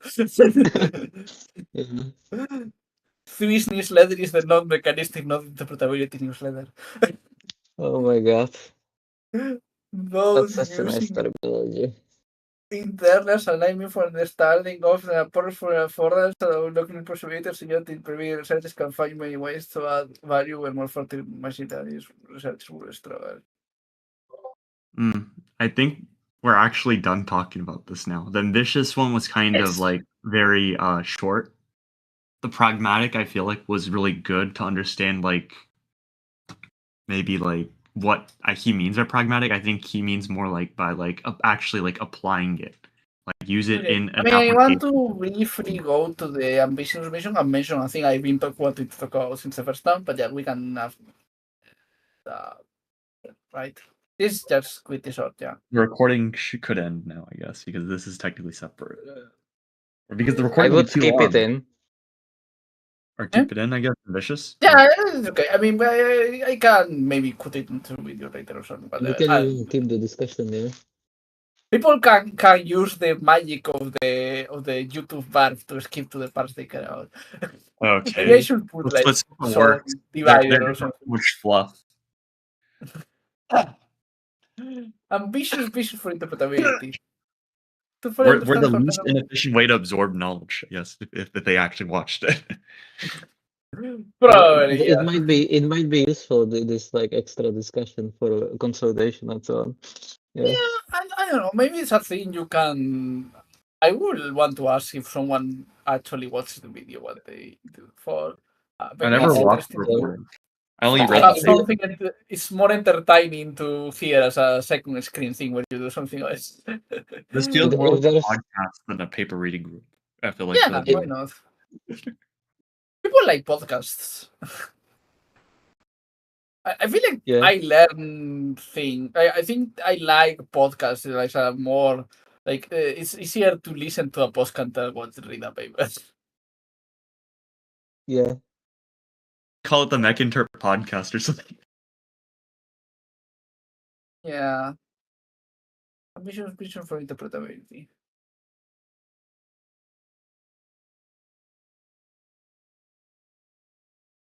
What is even a reading group, anyways? Yeah. I feel like there's a bunch of different things that people call reading groups in AI servers, and it's like some are more like real life, like reading groups when you actually read a book and then discuss it, and other things. I don't think the Yannick one is that different from this one. I mean, they don't go as long and they focus more on the paper, I think, but still they end up talking about other stuff. It depends. I'm going there, and like the weekly one is just like one long presentation with a bunch of questions in a podium with I mean, not it many other is people also interacting. that sometimes, right? We have the outdoors. Yeah, and then there's a discussion, free discussion at the very end, with everyone just talking, and then there's like daily discussions which are now like stopped a We bit. started which is- doing that, right? But making presentations every week was too hard and like was too much Yeah. work. I stopped doing it like a few weeks in the starting this reading group. I got tired of I was making presentations. Well, how I was doing them sometimes, and that was we have 3 people and still we couldn't get it done. Now I'm organizing always only myself, and yeah, I'm definitely not capable of making a presentation. Have you actually tried getting the funding for the server though? Oh no, because I Yeah. still working on the other thing. But yeah. Yeah, so I guess soon we'll have the DLC to the server, I guess. In February, I'll end my other, my own previous project, and I got a grant, and I'll try to get a grant for just spending all my time doing server stuff and That writing might be the most newsletters and counterfactually whatever. important. Maybe that might be the most counterfactually important. Maybe you run an entire lab by yourself by just starting the server. I feel like it's more likely for me to be useful right now than to do that and do research because I don't know. You go down the Eleuther route. You make a Discord into a full-on lab. Yeah, I mean, Luther is also much more active than this. We don't have that much less people online than the Luther is just more. They are a lot more active. Yeah, it Anyway. says it has good feedback loops. Yeah, like reading it. Okay, Honestly, the arguments themselves feel weaker than the pragmatic approach. It feels more like just I saying. feel that the other thing also was a thing that they spend a lot of time writing, and this is just the response after reading it from Leo. Yeah, this feels like a quick response, and I honestly don't fully agree with this. Like, it feels like a little lacking. They say what you were making. Like okay, so feedback is is skimming. Second scene, say yeah, liquid replacement for global. First one knows the price beyond customer. This one color difficulties remains. Yeah. The one is that why you are blaming approach was the medic is to keep working on the future. This one to before it fights. You're just whacking your model on the head, and it seems to work, but you don't really know why. Then you really have no idea when it might suddenly stop working. Yeah. If you ever try to fix processor by toggling vaguely relevant something config options until it works again, you know how brittle this kind of fix can be. On the other hand, if you have a deep understanding of exactly what's going on inside the model, you have better sense of whether things are. I mean, I think this is true. I feel like Neil's objection to this is not not that it wouldn't be great to actually understand the models. Is that he doesn't think we are going to be actually achieve it on time. Or I feel like I think his argument would be like, you don't necessarily need to understand how an engine works to fully to repair it. You just need the instruction manual to repair the engine. I don't think that you don't need to know how to make an engine to repair an engine. Disagree with this argument here. It's just that he thinks we can all often just pragmatic approach often just work and in practice, and we don't have time to. Yeah. I mean, the problem is definitely at some point we're scoping that they are long enough. Emily has good feedback logs. Will open inspiration is immensely valuable and this purpose is effective in processing breakthroughs having more than pick feedback logs and shown half the field. It's difficult to measure how it's difficult to make progress. We don't have a better field of full understanding. Yeah, that's the thing I want to talk about, but after this. We got measure progressing that we are close to saturating. This is so different for state of meters and capabilities, with the rapid progress the PyTI being hard to find. But it's very recorded ideas. Feature quality. Can we show that features are human understandable in finding expressions when activating and showing the expressions are correct, but simulate activations with expression, simulate activations with circuit factors. Can we show that the circuits are doing necessary sufficient explaining the behavioral model, by discovering? Yeah. Makes sense. No interpretation is the bottleneck for a minute now. We haven't broken all the interpretations we can think of. Still, establishment comments give scores pretty zero for ourselves as standard techniques, so we have to use better methods to make progress. Therefore, progress like pushing the frontier uses strong interpretability dimensions. This is a big problem. No one wants to write papers that have certain semi-coherent impressions previous circuits. The result here is social. As a field, we should evaluate rigor in gaming papers to its great extent, rather than giving up a very rigorous ambitious probability. As more process will discover flaws, will never to create new metrics, and so on. Made a lot of progress. Well, before, I'll read it because it's short. And we post the more progress. Yeah, we haven't try for that long. I mean, we might not have that long remaining, but the Wyoming paper found a very complex circuit for the supermodel reviewer. This circuit contains over 2,000 entire attention heads, it consisting of 64 attention channels and doesn't even attempt to explain the benefits. Today, or sparsity circuit sparsity approach, yeah, I do like their thing, although find circuits are the magnitude simpler than the AI circuit. I mean, they have the bridge thing, which do apply to current models, but yeah, the web behaviors were similar in comparison. Well, they have those neurons, which is a strange of factors. Operator models side circulation memorations. Yeah, the models activations are often extremely current understanding, or the circuits are often simpler not fully understanding with AI's work. Yeah, that's really cool. I have. Yeah, they talk about that one and have covered some whatever, but yeah. There are the situations of the game, army, whatever you want to pronounce the acronym. First, there are numerous startup directions to build on statistical controls board, mean average of pretend distribution, nearest connections. If we change with interpretable methods, we could go to interpretable GPT-1. It's also possible that things can be applied to understand less much licensing models. For example, using pages to the representation of the spark models to setting models distribution, which specify only part of the network and routing to localize behavior. Side circuit sparsity, there are other side interactions as well.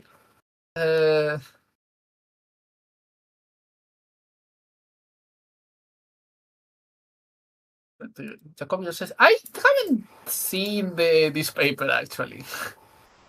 I never me seen as well. Jacobian sparse autoencoders. All I know about Jacobian is Jacobian was used for one of the co-activations for Delphi. When Or Jacobian supernode is a term in Jacobian's like used for this. supernode clustering. Yeah, it's a term in math. Like it's the don't remember, but it's like related to derivatives. Like the inverse of them. The partial derivatives in a Yeah. matrix. Wait, Wiki. I need to. Oh yeah. I need to ask. The extra value function of several variables is the yeah. The matrix of all its first order partial derivatives. Oh yeah. Yeah. I feel it's actually important thing to know and should actually go after it or review it or whatever. Oh, Jacobian. It's like putting the union over the entire space of A and B. So like you're dividing and you're doing that for each individual like vector. I think you might be mistaken with something else, but maybe there's two Jacobians. Going further away from the circuit paradigms, full of Describing something equivalent. Motifs inside models like spirals.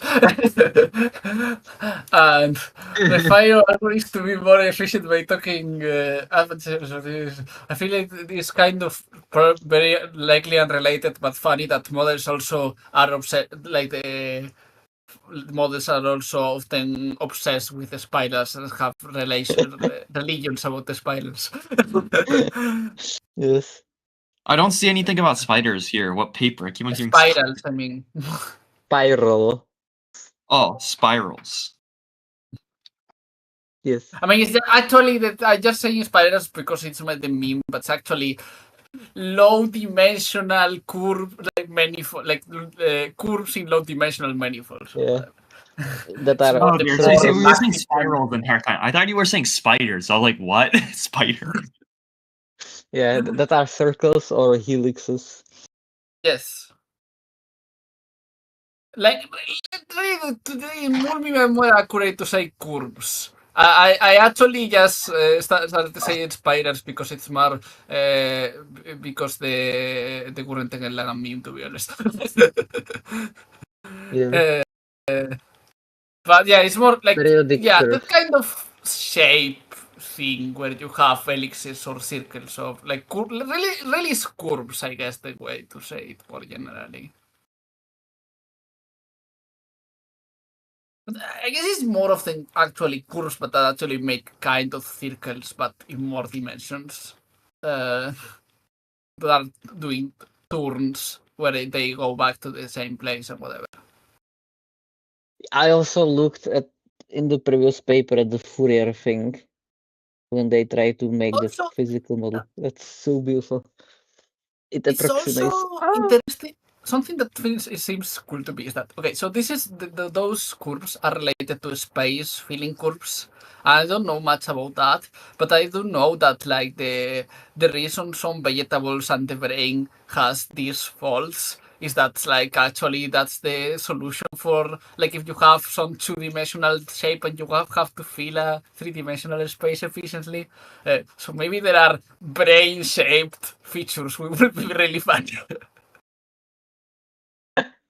Okay.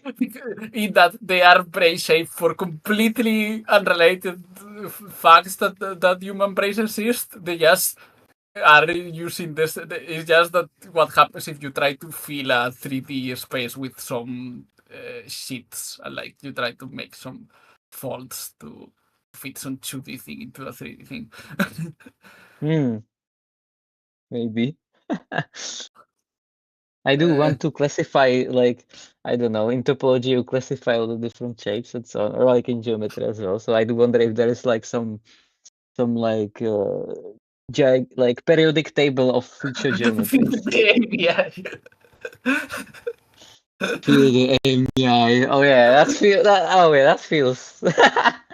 This is a great meme. That's a good meme. I'm feeling it. I wonder if the people are talking about. I need to English about this. It also seems like Neel make comments on the drafts of this post. I wonder how much the fact Neel that on both sides? Is he playing both sides? he also said that he liked that there was discussions about this on Twitter, responding to this post. I think I wonder how much this kind of conversation with Leo Gao and other people made the pragmatic vision post like more anti-all commits that it has. That we don't think people should stop doing. Maybe it's like rage bait. Maybe this is like the Neel equivalent of rage bait. He was just rage baiting us. Nah, I don't think so. No, he went a little more extreme. Like, so it shows his perspective, but he went a little more extreme. Like, he two-timed the pragmatic approach to, like, nothing ambitious. Okay, but the main thing I wanted to go is actually, so here says, Romy starts asking a very good question, is what do you really mean by ambitious Mech Interp? What does it enable, right?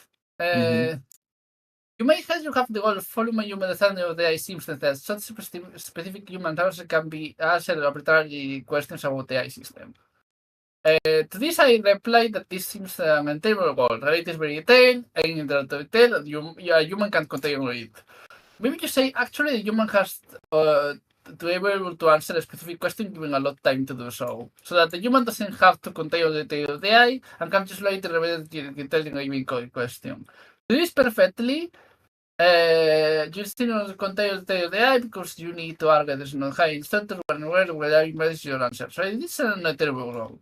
Maybe you say, okay, fine, go on. Through the descent via the center of the humans can use manual robust via any of the parametric approaches. Tell me you get something like proof.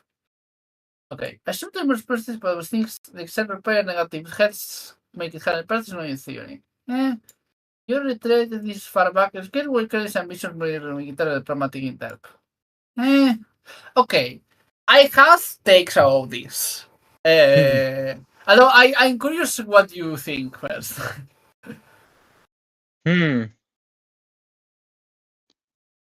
This makes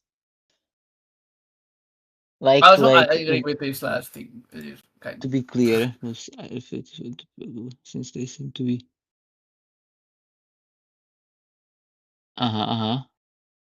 like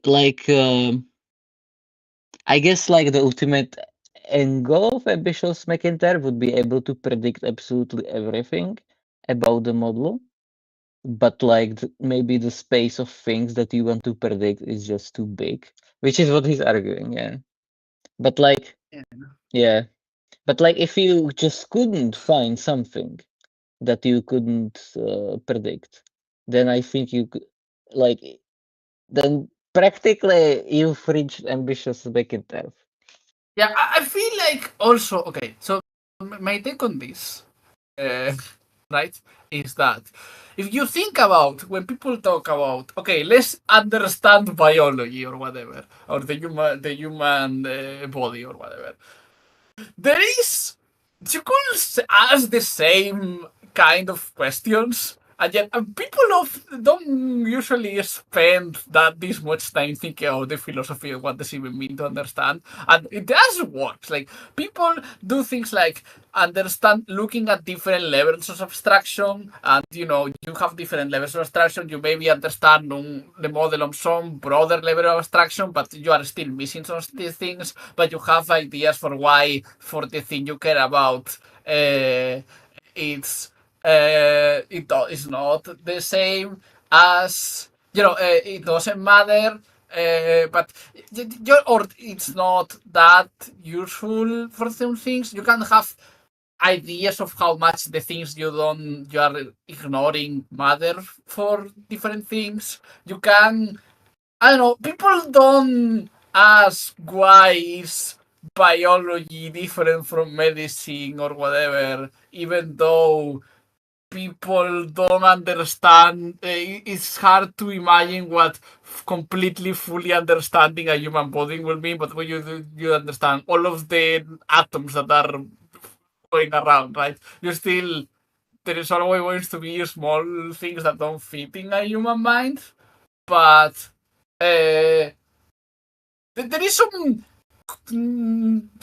like some normal notion of understanding something and ways of understanding complicated things that just works, and we can just do that for models and not worry that much about that, and just there is some natural way of trying to understand models. I'm not sure if I'm explaining myself very well. I think I see what you mean. Like, I think that, or at least some of it, like, the general point seems to be like that in biology we don't really ask those questions. But I would counter to that actually, like that there's a lot of people that do ask those questions a lot, and then they go and ask questions about scientific method itself, of like Yeah, I how. think you can Yeah. ask those questions. I just think that those questions have answers that are not, you can't really do. It doesn't make sense to fully understand a thing, right? To understand the human body or whatever, right?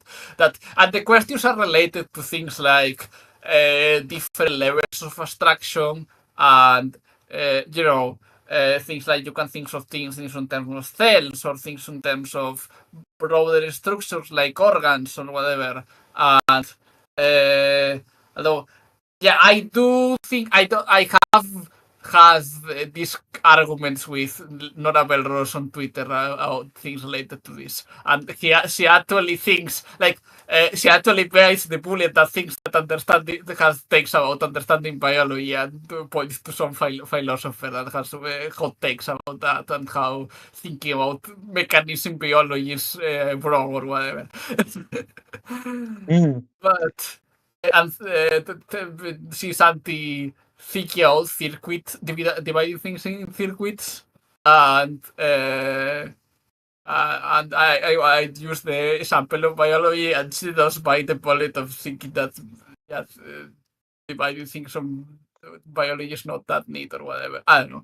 I don't understand it that much in either way, but like, yeah, like I do tend to just collapse understanding to just mostly or sometimes only predictive power, and you can do that on neural networks, on artificial neural networks, on biological neural networks, on physics, like on fundamental physics, for example. I think you do predict things by finding good abstractions that compress the data well, such that you are not necessarily have all the detail, but you have all of the detail that matters for making concrete predictions in the and you can have different abstractions at different levels. Like you can talk about atoms or whatever. That like you predict different things about the thing. Ideal local logum of complexity. Which is like shortest program possible to explain the data, basically. And you can think of there's also a thing where you can have also different levels of abstraction. It's not about just like you can talk about biology or you can talk about atoms, and in some sense the atoms is a simpler description, but it's all very intractable to compute, and there is like practical considerations and all that. This makes me sometimes wonder, like, to what degree we have different levels of abstractions in the neural nets.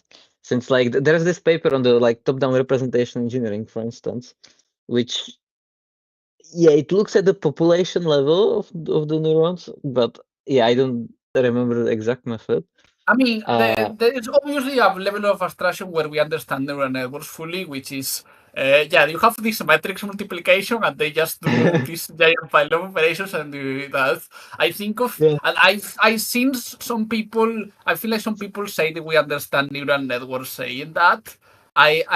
When I say we don't understand neural networks, I mean that we don't have a higher level of abstraction where we can make actual predictions on the model without having to run the full neural network. That's why I like to collapse understanding to the predictive power, basically. I think. But you could say, okay, my model is this giant pile of matrix multiplication always makes perfect predictions of the output instead for good errors or whatever. Just to the multiplication. Well, but like that answers this question, but you can have the question like prediction changing these models activations will make the model you can compute have questions like something else.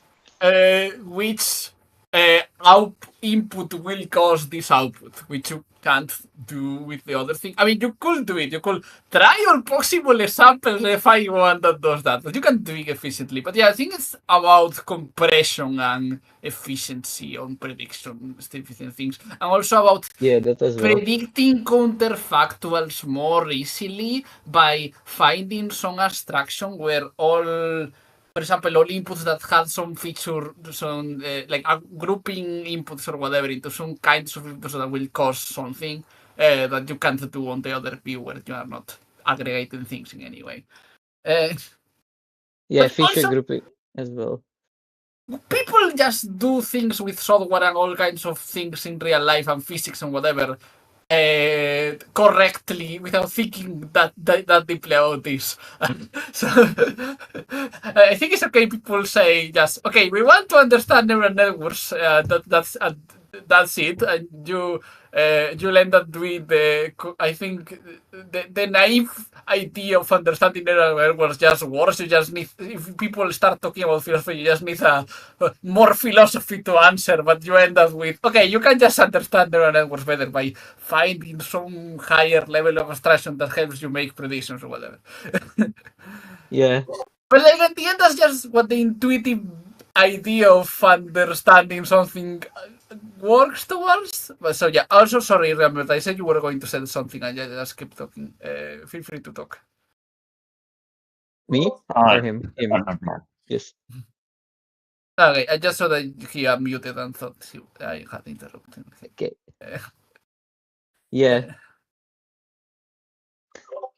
Like I don't know if he's supposed to say something or not. Okay. Well, like it, and I was also like wondering since in physics there's like we often compress everything into symmetries. Like standard model is just bunch of symmetries, for instance. And I wonder if something similar possibly exists for neural nets. Like I'm not sure if you know like geometric deep learning, for example, but that looks at different architectures and like sees the different inductive biases as different like symmetries. Like attention is like permutation symmetry, for example, which like biases how the model learn it. So like it is in a way similar to the standard model since That both are relates using to group theory. the manifolds versus sparse encoder feature, discrete dictionary learning features thing. Yeah, like circle is a symmetry. So like the circle is a way where you can compress all of the sparse encoders activations in a way that helps you understand the thing more yeah, like compress it better than if you were thinking it as a lot of different like things. I do think there is like some language of symmetries in the periodic table of like feature geometries and so on. Like I do believe that since we have the circles now, and those are forms of symmetries essentially. And I believe there's some more in this direction. For example, like yeah, it seems like you can just you can throw so much math that is used in other fields to make Interp, and it just seems to work, which is like interesting. So much math from like computational neuroscience and from like physics, and yeah. Oh, like in general, it seems like we are trying to throw like the methods that exist in neuroscience, the methods that exist in physics, the methods that exist in psychology. Yeah, in pure math as well. So like We're some trying people try to everything. go category theory. Yeah, like yeah, like one of my I mean, why ambitious not? goals is compile. Like one thing I wanna do a lot is just take all these people applying all these different mathematical structures and these different empirical methods and just have all the results on one place, maybe in like in some visual way as well, and have like a very beautiful gigantic map of like these feature geometries or like people applying hard. statistical physics and like low level neuron analysis and, like everything It's too in one place. confusing. It's too big of a field. No. I feel like you'll need a lot of people like acting as intermediaries between each group. Probably I have this You delusion that I have can to understand compile both it. topics. There's too many topics. It's like I think it's similar to like I guess it could work, but like I think we need more people for that. I think we need Yeah, a lot more people in the field in general because, like, right now I feel like we're talking about things like if anthropic pivots from sparse encoders, that will probably be bad. I feel like if the field is a bad place if like there is a few groups of a few people that if they start that they are a non-trivial percentage of the people doing good stuff in the field and like the feel like the most factor of Mech Interp is not that high these days. yeah. And that feels like a sign that there's also not enough people and we need a lot more people doing a lot of more different things, like some of them working on Pragmatic Interp and some of them working on. There's much more people working on capabilities than understanding of like yeah. The more time goes, the more capable the systems are, but like relatively speaking, maybe the less we understand them because the understanding isn't I mean, maybe we'll fast have a enough. brief period where we can use them to help us Yeah. do interpretability of themselves, and that works or something. Hopefully, Yeah. but yeah, and then we'll have more clothes instead of more ChatGPTs instead of more people. Unless Or the clothes are also just people. or maybe soon Mech Interp researchers will be automated and you'll have billions of Mech Interp researchers in the data center. I hope that happens before we have billions of general geniuses on the Of what? I hope that happens when before we have billions of geniuses in a data center that are more general and can do everything else, not Okay. just- Yeah. No, we need to get our. I guess we have to do the work before the geniuses come. I guess. Yeah. What you're... I mean, we can have some model that's just very good and making dev research and not something else or something. I don't know. There's probably ways to automate a lot of making dev. There are, like, without. We can find having something that can just do research, arbitrary making dev research on its own and completely replace us. I mean, I feel like some making dev research still results. I mean, like I tried using Opus 4.5 on my project, and it's actually like this bad. Like it couldn't do it alone, but it's getting not that. Like it's still clearly missing something, but it's not that bad. Like It's slowly getting there. it can like come up with some experiment idea, have some, make code for it. It's not running the code, but it could run the code, right? Then read the results. Take some read the results, figure out something for the results, and come up with a new experiment idea. And just the main thing it fails it outputs like 3 or 5 experiments ideas. Some of them are really bad, and it requires me picking the best one to actually get somewhere. And also, Yeah. it sometimes forgets details about the experimental setup and things like that, and makes simple reasoning mistakes that I need to correct or whatever, and remind me, no, actually we're doing this and not this. It was not true, this other thing. But I don't know how good like a swarm of plots checking each other work will already be for doing my like this simple toy model reverse engineering, which is mostly about running a lot of simple things like probes or whatever that people have already done, and looking at them a lot to figure out what's going on. I don't know. What exactly are you trying now? I was trying like I have a model that does modular multiplication, and then I did an extra. I think I tweeted that was some point. I think I had an extra thing to it where I train with some aliases for the numbers, and the model generalizes for training on this number equals this alias to doing correct multiplications with the alias.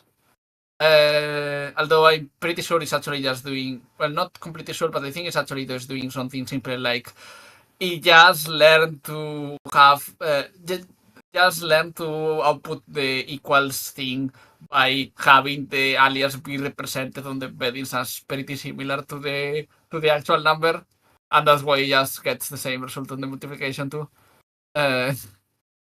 Alias, so like you Oh, put like you just ID have some other or token that seems the same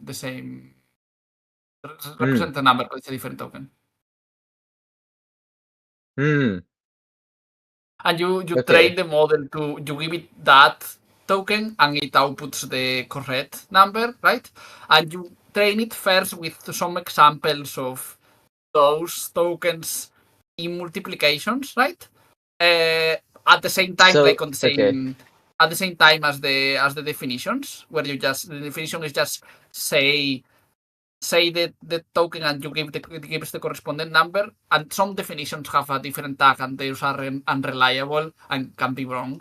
And the model does learn to only, and then it happens that when you train it on reliable definitions only without any multiplication, at the same time, in a different set of numbers, it also gets better at multiplications with those symbols, where you only saw the definitions and it never say, like it generalizes from the definitions to the multiplications out of context.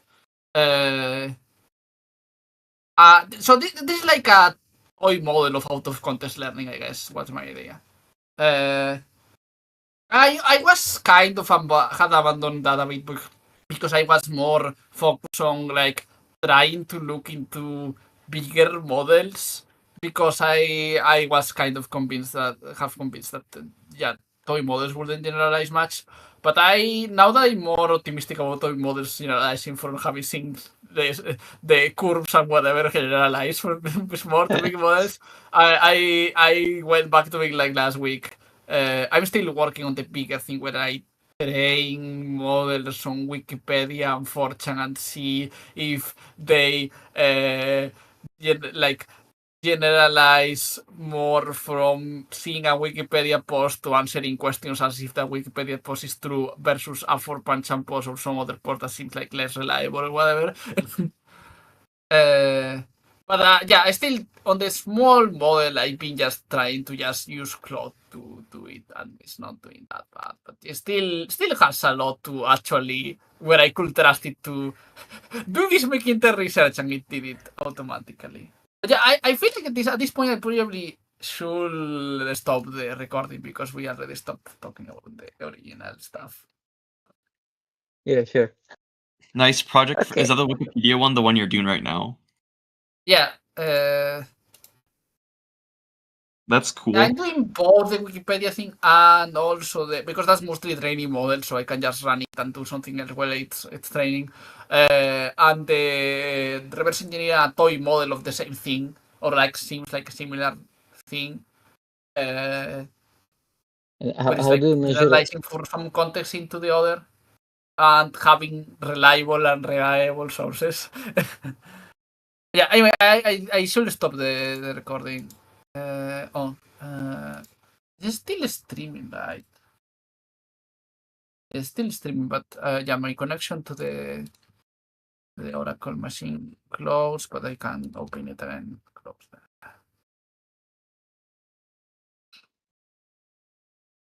Those are interesting projects, though. Like,